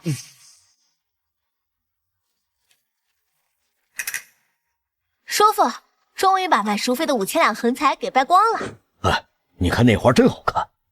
看什么花啊？那是灯好看。这椅子真绝了，还不要钱。这大热天的，屋里闷得像蒸笼，哪有这凉快？还有光。这些人不回家睡觉，在这干聊，嘴里肯定发干吧？聊久了，肚子肯定饿吧？这大晚上的，要是没有口吃的喝的……老婆子，别睡了，起灶，把白天没卖完的瓜子、花生都拿出来，还有那坛子酸梅汤、鹿角冰。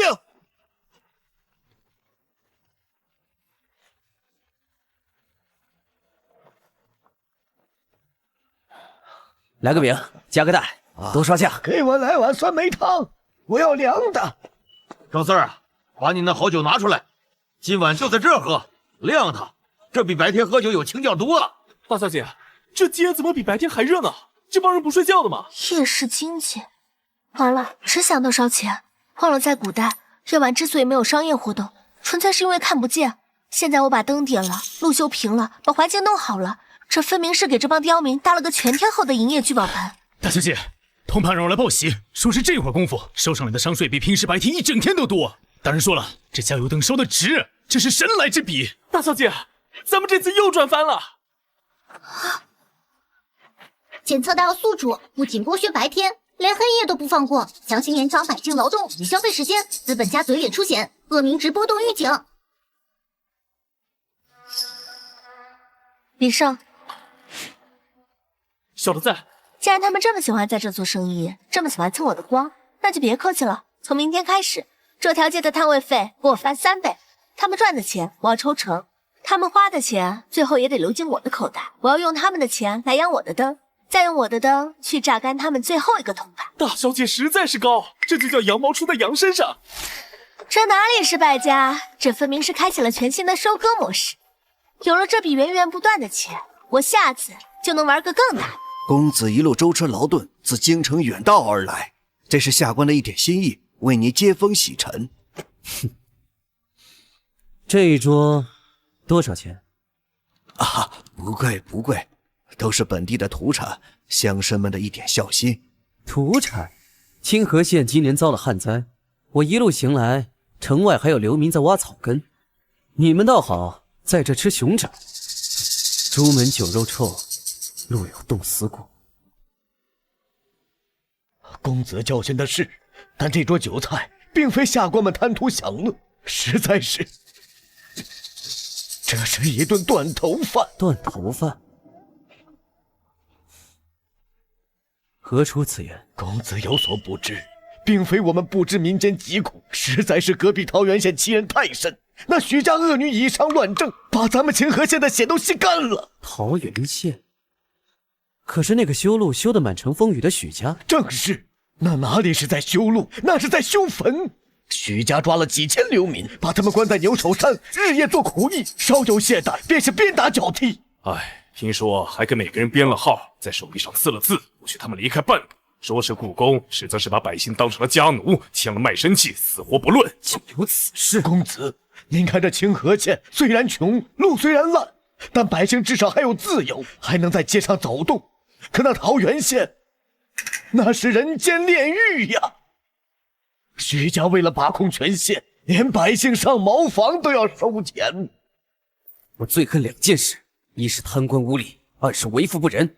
这许家竟然2样都占了，王莽乾坤，朝廷治下竟然还有这种无法无天的恶霸，竟然还有这种把人当牲口养的妖孽。你说的可是实情？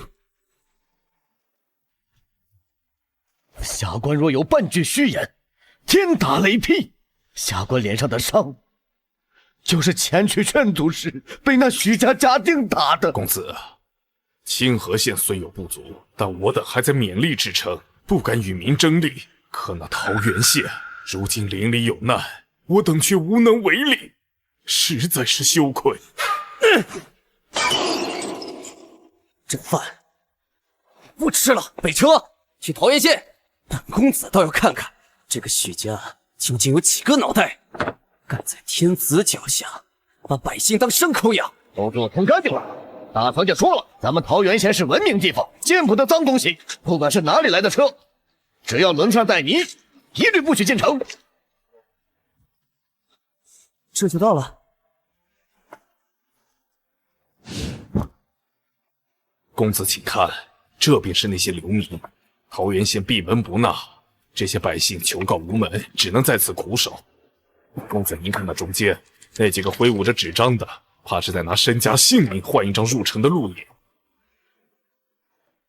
那守门的为何拿着棍棒？驱赶许家养的鹰犬，最是心狠手辣。流民若是敢靠近，轻则一顿乱棍，重则当场打死。岂有此理！停车！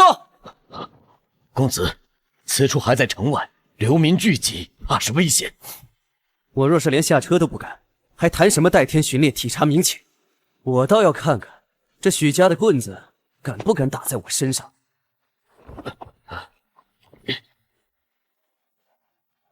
这地怎么这么硬，这么干净？这路怎么连个坑都没有？公子，那边乱，咱们还是别退，踩掉老子的鞋了！这可是内脏的断面。500文，我出5两，给我个号。看见没？这就是许家的手段，哪怕是逃难，也得把最后一点棺材本掏出来。那些喊价的都是被逼疯的富户，想给家里留个种。至于那些没钱的，只能在路边等死了，连进城的资格都没有。许家为了不让饿殍太难看，临死前会施舍一口吃的，吃了这顿就是……唉，好毒的心肠！懂不懂规矩？那是黄线，太线了，知道吗？再敢往前伸一只脚，把你这双腿给卸了！是，军爷教训的是，小的眼拙。住手！喊什么喊？排队去！没看见你后面几百号人都等着吗？想插队，也不看看这是谁的地界！我只问你，谁给你的胆子，敢在此处设卡勒索？谁给你的权利，敢随意辱骂殴打百姓？啊？什么呀？勒索？殴打识字吗？这叫保证金，这叫维持秩序。没看见这帮人有多急？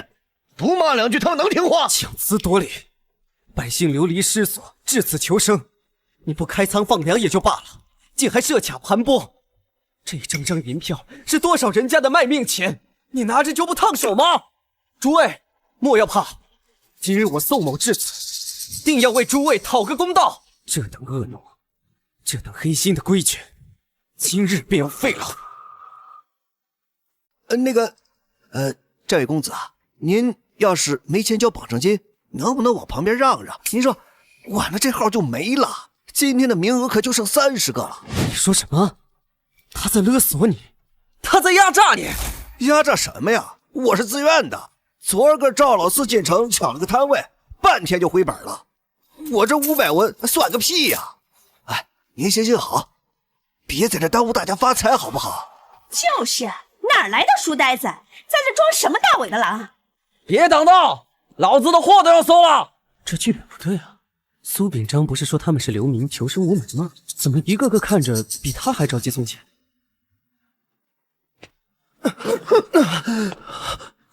这怎么回事啊？下一个，快来！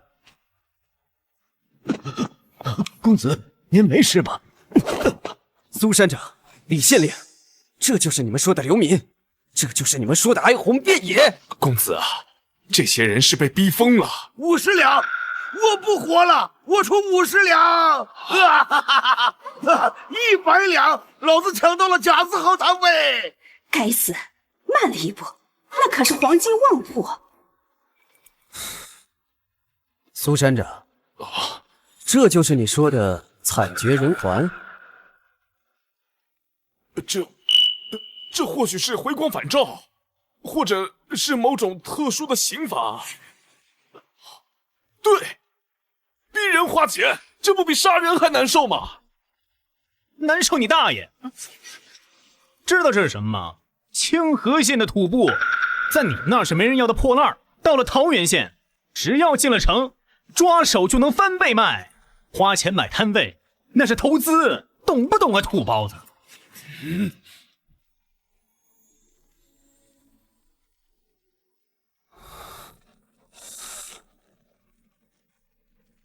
马车走中间，行人走两边。那个推独轮车的，变道手势懂不懂啊？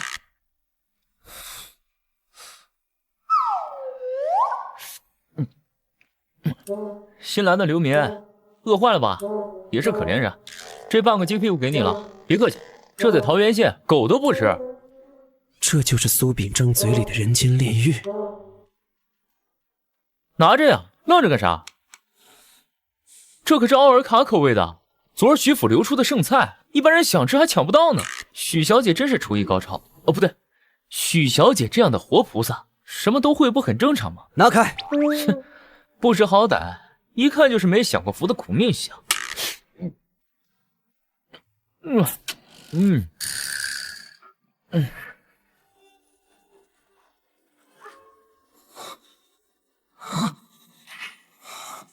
假的，全是假的！什么流民吃肉，乞丐休假，这分明就是一场精心编排的大戏。许家肯定早就知道我要来，特意安排的这些戏子，就是为了粉饰太平，为了恶心我。宋公子，您没事吧？这就是你们说的民不聊生，这就是你们说的恶殍遍野。公子，这是假象。公子，您想，那乞丐若是真饿极了，怎会把肉让给别人？这分明是许家的托，就是为了蒙蔽公子的双眼。很好，既然这街面上都是戏子，本公子就去看看那些没法演戏的地方。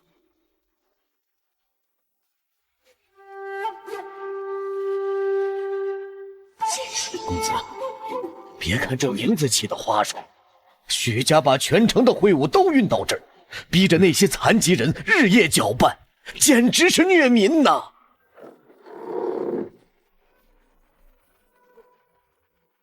公子快看，苍天有眼呐！这许家竟然让这样的残疾老人去推那1000斤重的粪车！住手！老人家，莫怕啊！把这脏东西放下，这车你不推了。本公子今日既然来了，就绝不会坐视不管。啊！那许家就算有通天的本事，我也要为你讨回一个公道！啊！老人家，您受苦了，我帮您把这沉重的粪车推走。怎么会这么轻？你干啥？哪儿来的小白脸儿？抢劫啊！我这是在救你啊，老人家！这许家逼你做苦力，逼你穿囚服，你这是工装，马甲儿，懂不懂？许小姐说了，穿上这个走夜路才不会被马车撞，这是保命的宝贝。老子上战场断了手，什么都干不了，还是许小姐这位活菩萨给我的事儿做。滚滚滚，别耽误我打卡！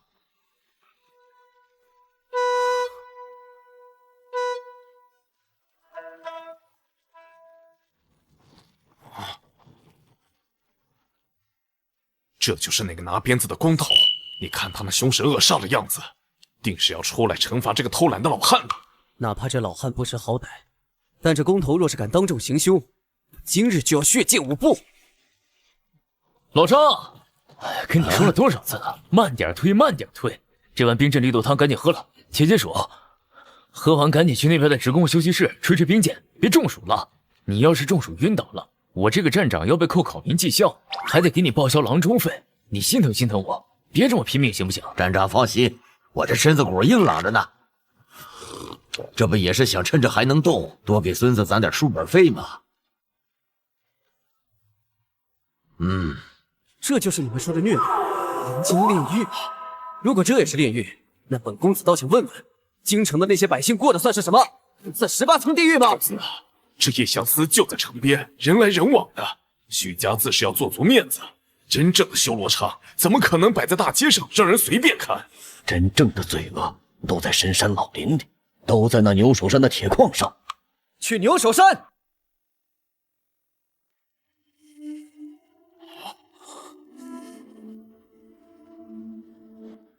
这是什么声音？公子，听到了吗？那是刑罚呀！那巨响便是那用来炸开矿洞的火药。您听听那惨叫声，那是多少人在哀嚎，是多少人在绝望的求饶啊！没错，公子，这就是罪证，铁一般的罪证。光天化日之下，竟然如此大规模的虐杀百姓，这是要造反啊！许清怪，你枉披人皮！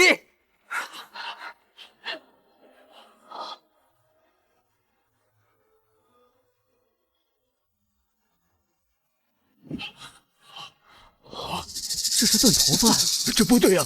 馊水呢？沙子呢？带血的皮鞭呢？哎呀，又是红烧肉，天天吃。咱们食堂能不能做点清淡？我想吃凉拌苦瓜，我想吃清炒菜心儿。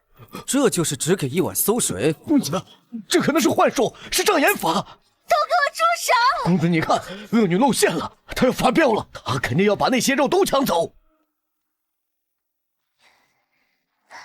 反了你们是吧？谁让你干活的？谁让你拿稿子的？看看现在的时辰，5时3刻，这是干活的时候吗？我再说一遍，这是命令，是铁律。谁要是敢剩下一块肉，我就扣他10文钱。还有那个荔枝，必须给我吃完。大小姐，太好吃了，吃撑了！闭嘴，吃，咽下去。这是一个为了工人的身体健康，不惜扮黑脸发恶声的严母啊！这是何等的大爱！我都做了些什么？我竟然听信谗言，把这位活菩萨当成了恶女。苏秉章、李文成这2个倒霉蛋怎么来了？还带了个看起来很有钱的冤大头。还有，来大客户啦！圣人当前，我要如何赎罪？妖女，经常贵人当面，还不速速跪下认罪！许承欢，你逼迫矿工宝石，名为优待，实则养猪，你这是把人当牲口玩弄。公子，就是他，此女心肠歹毒。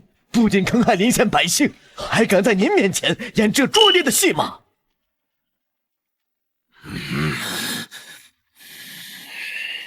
好狗！公子，您看他死到临头还敢如此嚣张，请公子下令将此妖女拿下，严刑拷打，以正视听。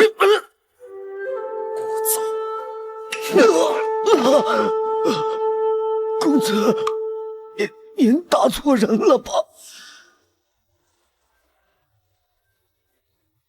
污蔑贤良，颠倒黑白。苏秉章，你身为师长，不思教化育人，反倒搬弄是非，心胸狭隘如鬼域。李文成身为牧首，不思体恤民生，反倒嫉贤妒能，满口谎言如市井泼皮。李文成，你这身官皮我看是穿到头了。来人，在！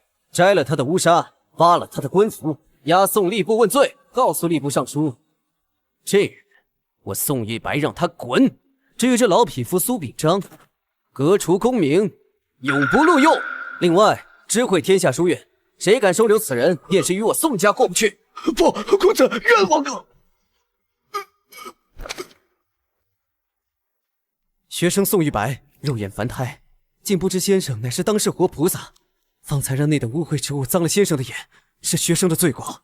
先生大义，以红烧肉养士，以强令休沐爱民，此等凶劲，宋某佩服。陆师神，我在哪儿？我刚才不是还想怎么讹他钱吗？怎么还没开始忽悠，这人就自己缺了？宋公子言重了，不过是些许分内之事，让公子见笑了。既然那2只苍蝇已经拍死，不知公子可有兴趣去寒舍一叙？毕竟我看公子对我这铺路的东西似乎很感兴趣。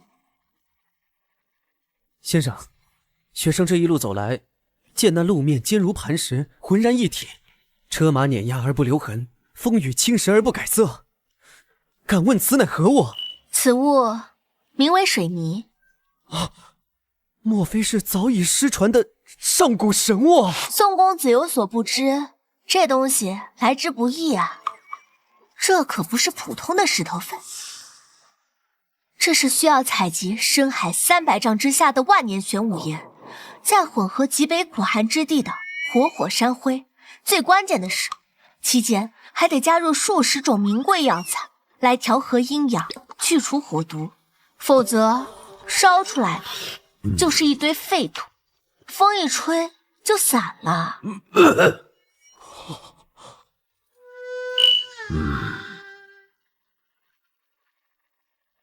原来如此，竟然如此繁复。先生，此物虽神，但听着制作工艺，想必造价不菲吧？不瞒公子，这水泥的实际成本也就1两银子一担，如果卖个2两，那是良心价；卖个10两银子，那是奸商。但我的目的是败家，是为富不仁，这东西废品率极高，烧10窑也未必能成1窑，我也不能让家里亏太多。若是公子想要，至少要卖15两一担。疯了！自家女儿绝对疯了！这破烂玩意儿要15两，跟明抢有什么区别？这哪里是做生意，这是逼着宋公子把咱们全家抄家灭族啊！15两，竟然只要15两啊！那金砖10块1两，只能铺地，而糯米浆虽要7、8两，但遇水易酥，年年须修， 10年下来耗银100两，而您的水泥、深海采石、万年布符15两，怕是连药材钱都不够吧？您这是贴钱生产啊！先生高义，宋母羞愧难当，学生不才，虽无法替先生分担这巨额的亏空，但绝不能让先生的苦心被埋没。我这就修书一封，800里加急送往京城。我要让当今圣上看看，在这小小的桃源县，有一位何等伟大的国士，正在默默地为这个国家流血流泪，却还不求回报。等等，不是那个宋公子，其实这价格还可以商量，哪怕是涨点也行啊。我们可以再谈谈。先生不必多说，我知道先生淡泊名利，不想让朝廷觉得许家唯利是图，但学生绝不能看先生吃亏。来人，备马，嬷嬷，本公子要立刻写奏折，快，一刻也不能耽误。闺女，这就叫格局。原来你想的不是赚宋公子的钱，是赚皇上的钱啊！高，实在是高。造孽啊！这下好了，国士无双的帽子扣下来，以后想败家都得偷偷摸摸的。琉璃，竟然全是琉璃，这得多少钱啊？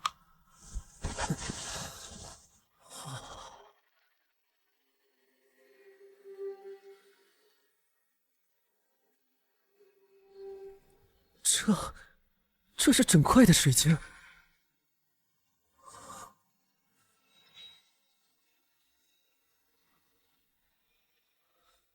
这就是许先生的生言：7成修路，3成养民。许家竟然分文不取，拨富济贫，这哪里是奸商啊，这是圣人手段。比起我等只会死读书、空谈仁义的腐儒，许先生这才是经世致用的大学问啊！公子，琉璃阁顶层不对外开放，除非支付票价100两，仅限观光，茶水另算。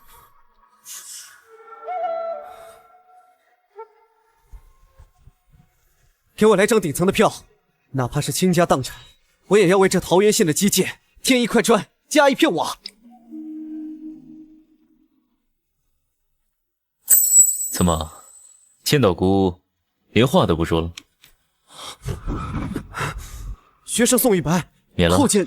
出门在外，不论君臣，坐，陪姑喝一杯这佳酿。这是什么局？这里是许清欢敛财的魔窟，是商贾云集的俗地。这位眼里容不下沙子的殿下，为何会在此处？看了一路，这桃源县你觉得如何？殿下，此乃人间奇迹，学生今日方知何为大爱无疆，何为毁家随难。圣人，宋边兄，你的格局还是太小了。殿下何令？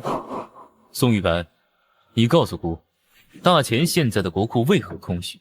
百姓手里为何没钱？因为天灾频发，税币沉重，白银外流。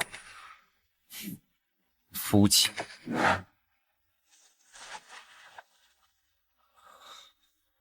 是因为这帮富商巨贾，这帮贪官污吏把银子都埋在了自家的地窖里，而许清欢再把那些富人藏在地窖里发霉的银子硬生生的逼出来，把那些死钱变成活水，重新灌溉进大前干涸的土地里。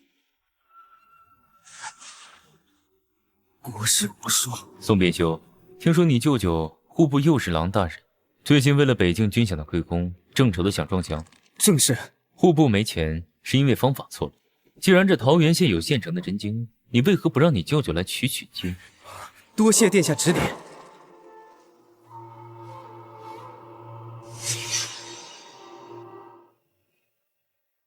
老三这封折子写的还真能是锦绣纷繁呐！石柱长街，琉璃通天，朕这身子还没烂透呢，他就急吼吼的给朕整出这么多祥瑞了。陛下，三殿下向来言语寡淡，想来这桃源县确实有些不凡之处。陛下，三殿下向来言语寡淡，想来这桃源县确实有些不凡之处。不凡？朕的国库尚且见底，这世间哪来的这种随手点金的商贾？这许清欢究竟是济世的才女，还是老三养在外面的一头恶虎？阿莹，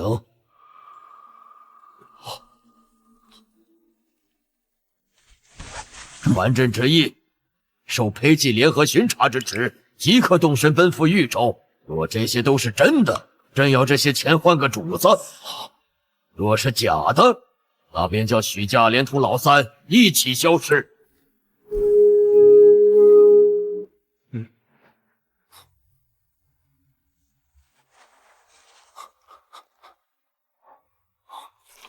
快点，快点，去晚了就来不及了。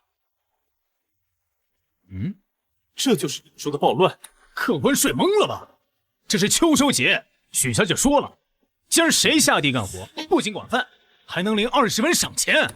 不说了，我得赶紧去，晚了镰刀都要被领光了。豫州大旱3年，赤地千里，连老鼠都搬家了，哪里来的秋收？除非移植造假，粉饰太平。哎呀，你看这长势，长得真好。不可能！对呀，这绝不可能！哎呀，江南的上田也不过如此，这里是豫州，是汉地，障眼法定是昨夜刚插进去的。啊，不是吧？瞎说吧？怎么会呢？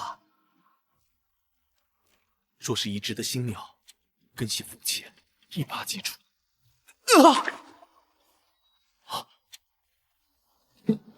这是属土，这是被地力滋养到极致的属土。李文成那个蠢货说他在炼毒，这哪里是毒？这是地力之母。哟，贵人这是吓傻了。许小姐说了，今儿谁割下第一刀，谁沾喜气。别嫌脏，这地里的东西比金子还贵呢。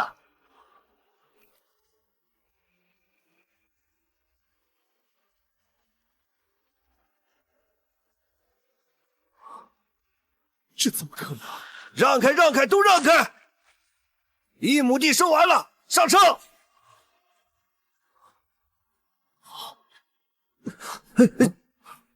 我来，我亲自称。哎呀，这得有多重啊？这是！哎呀，是4担3斗，大钱的良田，亩产不过2担，还能有1担半，便是丰年。祥瑞，这是天降祥瑞啊！学生有眼无珠，原来这就是神农。裴少卿，您怎么会在这里？还弄成这副模样？这是微服私访，体验民情。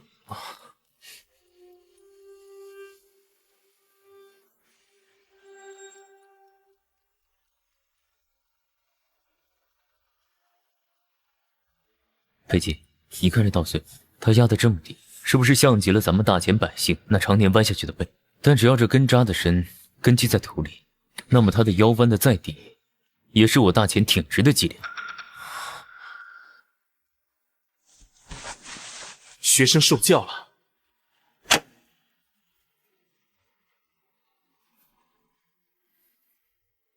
有点意思。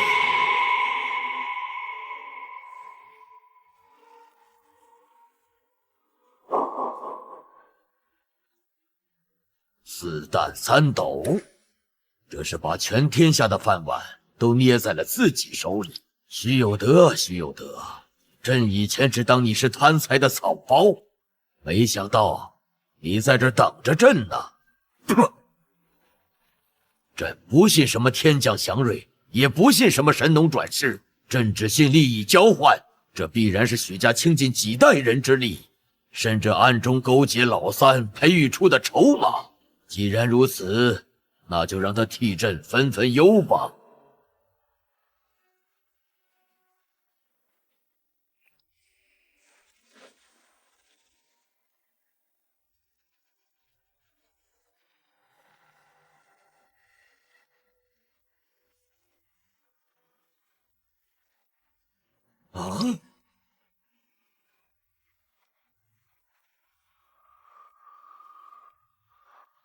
上天有好生之德，竟然有如此圣物，这圣旨真是赢得好啊！徐有德、许清欢，接旨吧。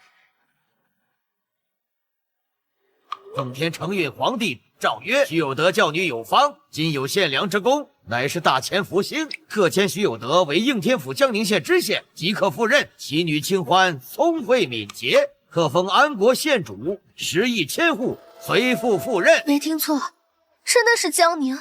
江宁那是人去的地方吗？那是大钱最富庶的地界，也是官场上著名的乱葬岗。陛下这是嫌给赏银太心疼，直接把许家这头肥羊扔进狼窝里了。名为升官，实为送死啊！许有德叩谢皇恩。我在系统中看过大千的背景资料，江宁的水深的能淹死龙，这就是必死的局啊！安国县主，身子骨可得硬朗些。陛下有句口谕，不方便写在圣旨上，特意让洒家带给县主。岭南的荔枝再便宜，送不到北京也是白搭。那边的将士还在雪窝里啃硬馒头，手脚都冻烂了。陛下说了，您这双手能点石成金，放在这穷乡僻壤可惜了。江宁那边每年的税银都是一笔糊涂账，既然县主封号安国，那就得替陛下分忧，否则这安国二字怕是要变成安息了。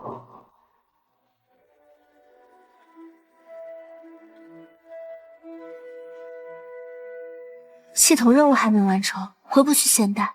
现在抗旨全家立刻人头落地，去江宁虽九死一生，但有一线生机。臣女领旨，请公公转告陛下，江宁这块硬骨头，许家肯定了，只盼到时候银子太多，别撑坏了户部库房。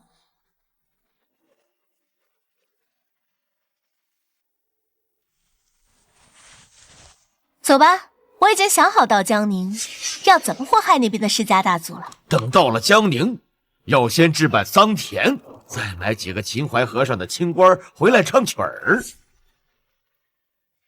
哎呀！哪个不长眼的狗东西啊！敢挡老子去江宁的发财路，不想活了吧？啊！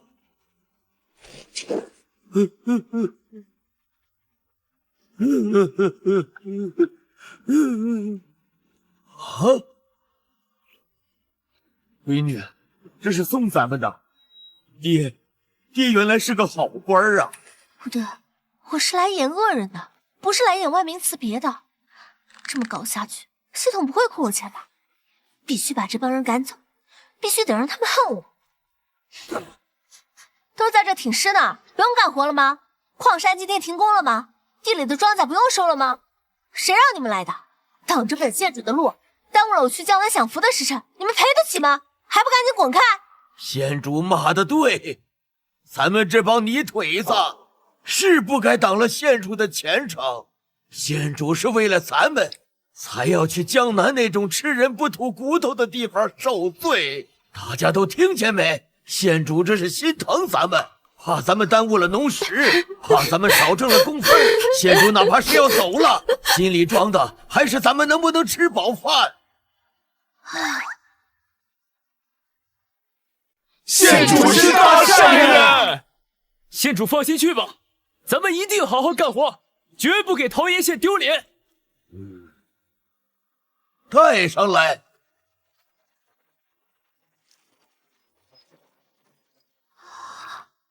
这是大家伙的一点心意。县主到了那边，若是有人欺负您，您就把这把伞撑开，让那边的人看看，咱们桃源县几十万口子都是您的娘家。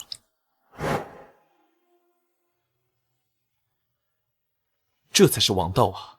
以雷霆手段陷菩萨心肠，他明明可以直接走，却非要用这种方式逼老百姓回去耕作。裴兄，你说这世上还有比这更干净的民心吗？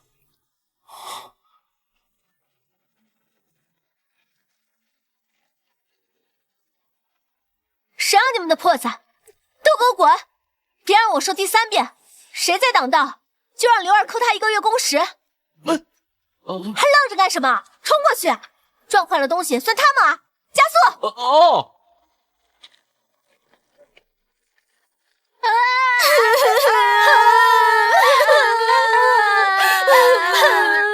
大小姐，等等我们会好好干活，你一定要回来啊！别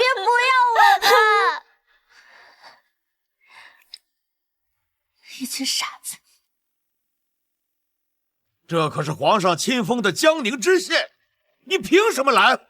小的可不敢拦你，但外来的船都要过一遍检查，否则万一出了事儿，小的可担待不起。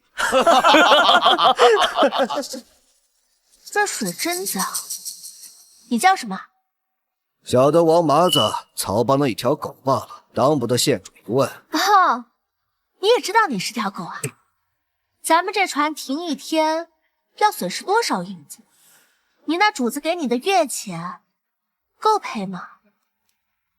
县主，这江宁的码头还没人敢跟曹帮算这笔账。这里是江宁，是大钱的江宁，不是你们曹帮的后花园。你是在告诉全江宁的百姓，你们曹帮的话比皇上的圣旨还管用。让开！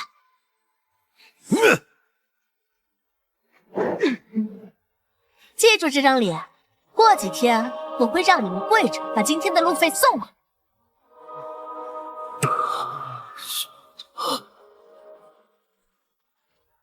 这就是江宁县衙？我是当官的还是放驴的？这就是那帮世家给的第二个下马威。别看了，先找个地方住下。满客。闺女啊，要不咱们去求求那几个世家，先让咱有个落脚地儿也行啊。求他们？那是给他们脸了。我问你，这江宁城内有没有那种大的离谱，空着没人住，谁都不敢买的宅子？有是有，叫刘园，但那是出了名的凶宅，而且标价还要3万两银子，谁买谁倒霉啊！3万两，是不是看不起我？我要的是要能配得上本县主身份的宅子。我出4万两，现银，马上交割。只有一个要求，今晚之前给我把里面打扫干净，我要住进去。打扫的人每人1两银子，现金。快去打扫，快点！爹，在江宁世家的规矩是大，但有一样东西比他们的规矩还大，那就是钱。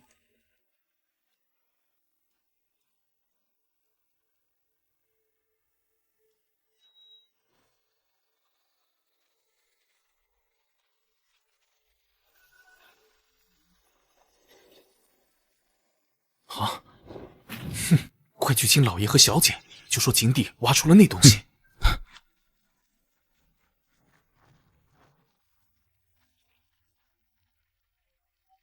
走，下去看看，这前朝首富给咱们留了什么见面礼。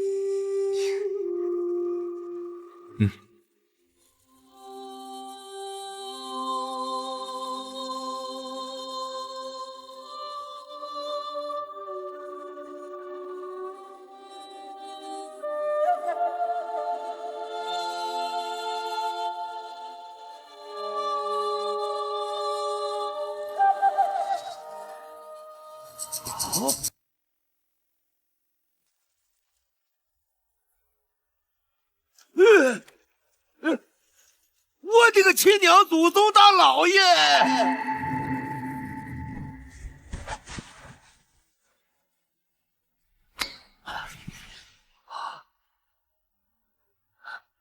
发了发了！少说有3万两黄金。系统给的钱在这个世界花不出去，这笔黄金才是我在江宁安身立命、撬动江南经济版图的杠杆。医生，清点一下，校色入库，别让人看出来。明白。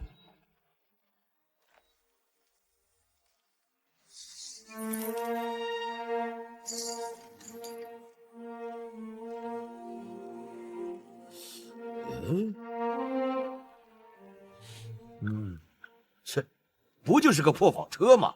奇形怪状，看着就累赘。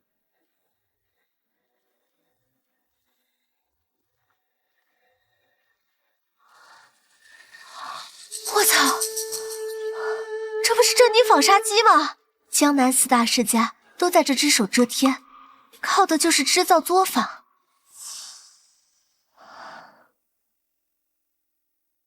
只要这东西转起来，许家就能在江宁把布匹的价格打下来。可惜了，我不是搞机械出身的理工女，既然这东西在手，迟早能捅破这技术壁垒。李胜，在。去找几块最厚的油布，把这东西包起来，混在咱们带来的东西里。这东西比那堆金子还值钱。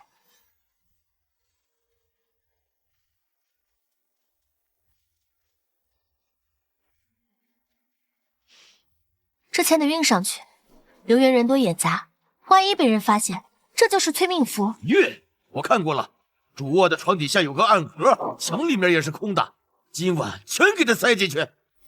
这么多，塞得下吗？别说是3万两，就是30万两，为了钱，你爹我也能把墙抠个洞睡进去。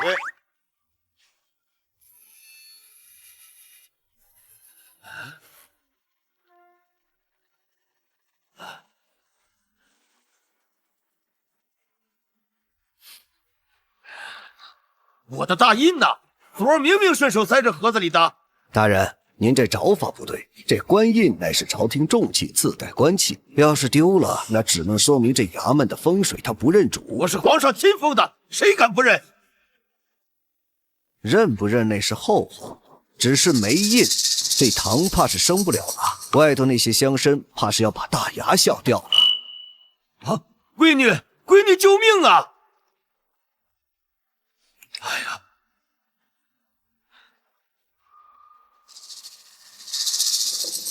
爹，别找了，无印就不审案。咱们今天讲理。是你他谁呀？哎呀，这小娘子是谁呀？你是谁呀？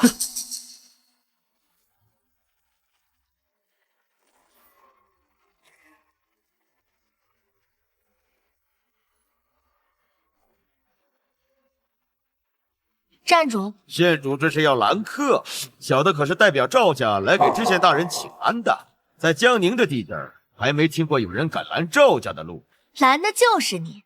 大前律礼部卷，凡庶民见官，须正衣冠，去华饰，以示敬畏。违者杖20，罚银50两。县主说笑了，小的这身衣裳，这就是罪证。你这领口绣的是玉龙纹，虽是暗纹，却是五爪。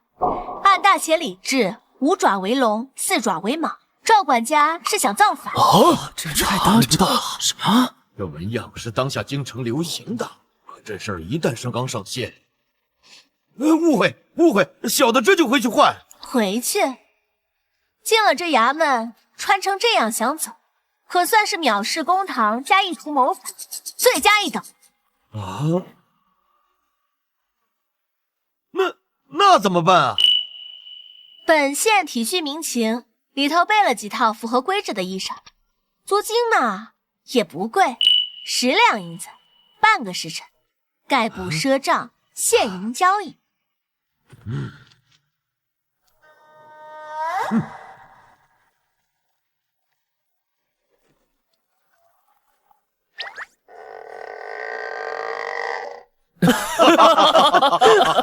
赵管家讲究，这抹绿色，衬得您老人家生机盎然，绿意心头起呀。站住！你当县衙是你家后园的菜地，想进就进，懂不懂什么叫流程？地拜帖。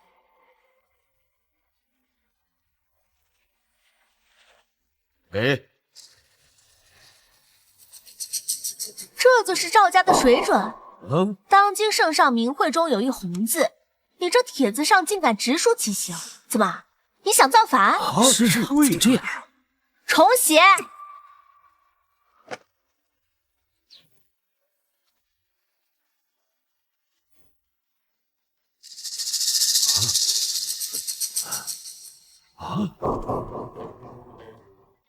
这就是许家的规矩。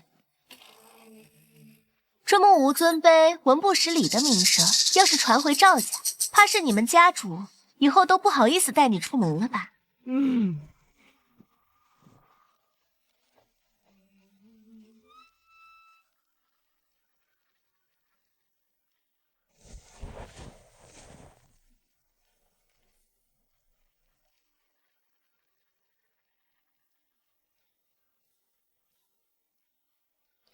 这张纸渗墨了，不合格，5两银子换一张新的。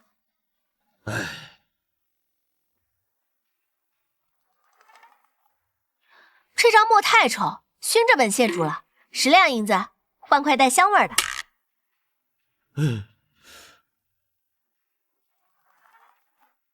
这个字写歪了，有损官威，重写。重写，重写，重写。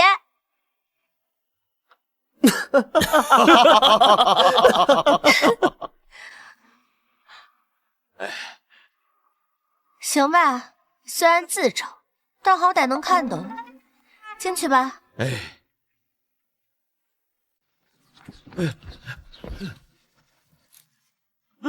哪来的大青蛙精啊？徐大人，是我是赵福，我穿了那一身绿皮，我跪了1下午，我写断了手腕，我还花了300两。江宁积压了3年的案子，你审不审？审呢，但本官的大印不知道跑哪了，没印就发不了签，没签就升不了堂。要不赵管家帮本官在桌子底下找找，我花了300两啊，当了1天的笑话，谢废了1只手，最后换了一句印找不到了。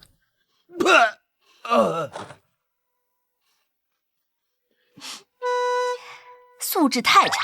下一个。知县大老爷何在？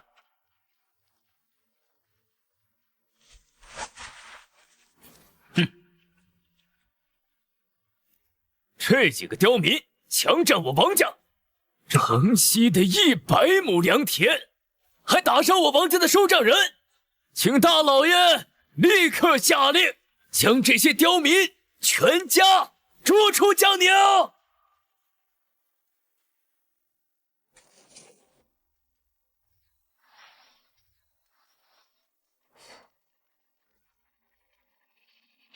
喊什么喊？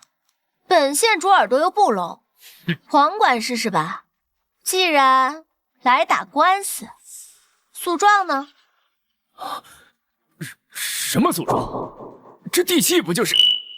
地契是物证，本官问的是诉状，没有诉状，本官怎么知道你告的是谁？写好了再来。好，我写。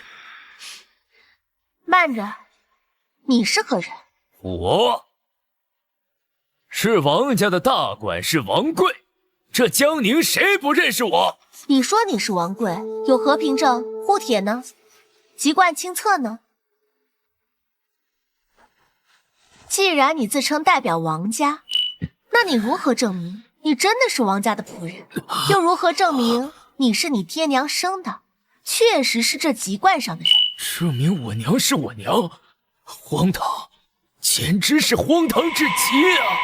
这种东西谁拿得出来？我是不是我娘生的，和这个案子有什么关系？我有地契。拿不出来，既然证明不了身份，也证明不了这地契的合法来源。来人，把这身份不明的人插出去。这田契再由县衙扣押，待本官查明真伪，再行定夺。放开我！我是王家的人，把地契还我！那可是100亩良田，没法证明身份就拿不回地契，这就是个死循环。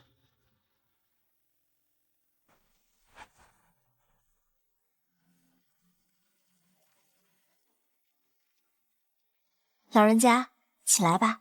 这地契既然成了赃物，在案子查清之前，这就属于争议田产。按大钱律，争议之产由官府代管，以免田地荒芜，误了农时。传本县主令，即刻起，这城西的100亩田产，兹委任原佃户张老汉等人为县衙官田看护人。你们继续种地，但这租子只需按官田的规矩，每年向县衙缴纳30%赋税即可。谢谢大老爷救命，谢谢活菩萨。这可是能把江宁织造局那帮老顽固按在地上摩擦的武器，这是工业革命的火种。但这火种现在就是堆受潮的烂木头。闺女，要不算了吧，这破玩意儿在井底不知道泡了多少年，早就朽了。老爷、小姐，前院正在拆墙，锦瑟姑娘做事稳重，以前又是管账的一把好手，小的便自作主张，让她来内院伺候着。老爷、小姐，喝口热茶消消火。哎，怎么？奴婢失仪，只是觉得这个木头轮子的样式看着有些眼熟。眼熟？你在哪儿见过？是跟奴婢们一起的怪丫头。她内屋的墙上画满了这种奇奇怪怪的圈圈。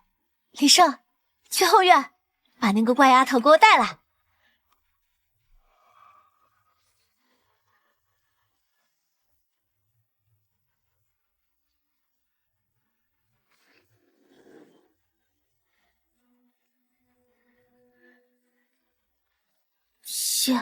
县主，这玩意儿会修吗？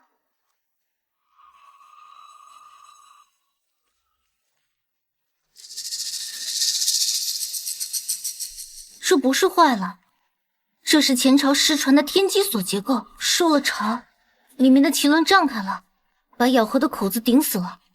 这玩意儿会修吗？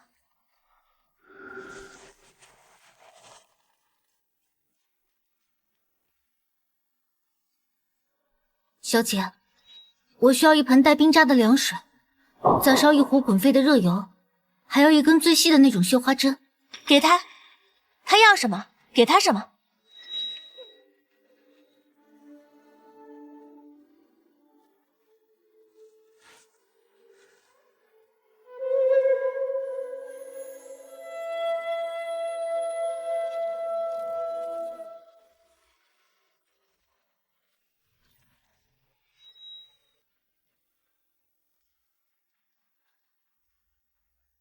小姐，我试试。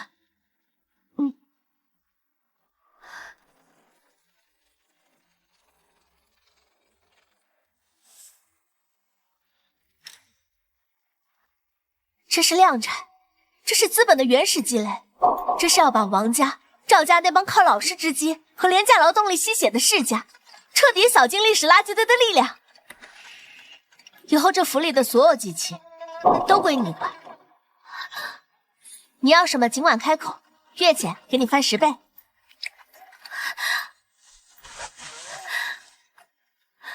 谢县主，奴婢一定好好干活，绝不偷懒。说了多少次，咱们家不兴贵。对了，你叫什么名字？奴婢本家姓黄，爹爹是老实木匠，生我时盼望我能像珍宝一样被人捧在手心，所以给我取名黄珍妮。珍妮纺纱机，黄珍妮，这算历史的巧合，还是老天嫌我这个卦开的不够大，直接把说明书都给我配齐了。县主，这名字犯忌讳了吗？不犯，这名字取得好，这就是天意。李胜，封锁消息，这院子周围给我放20条恶犬，除了黄珍妮，谁也不许靠近半步。咱们许家要变天了。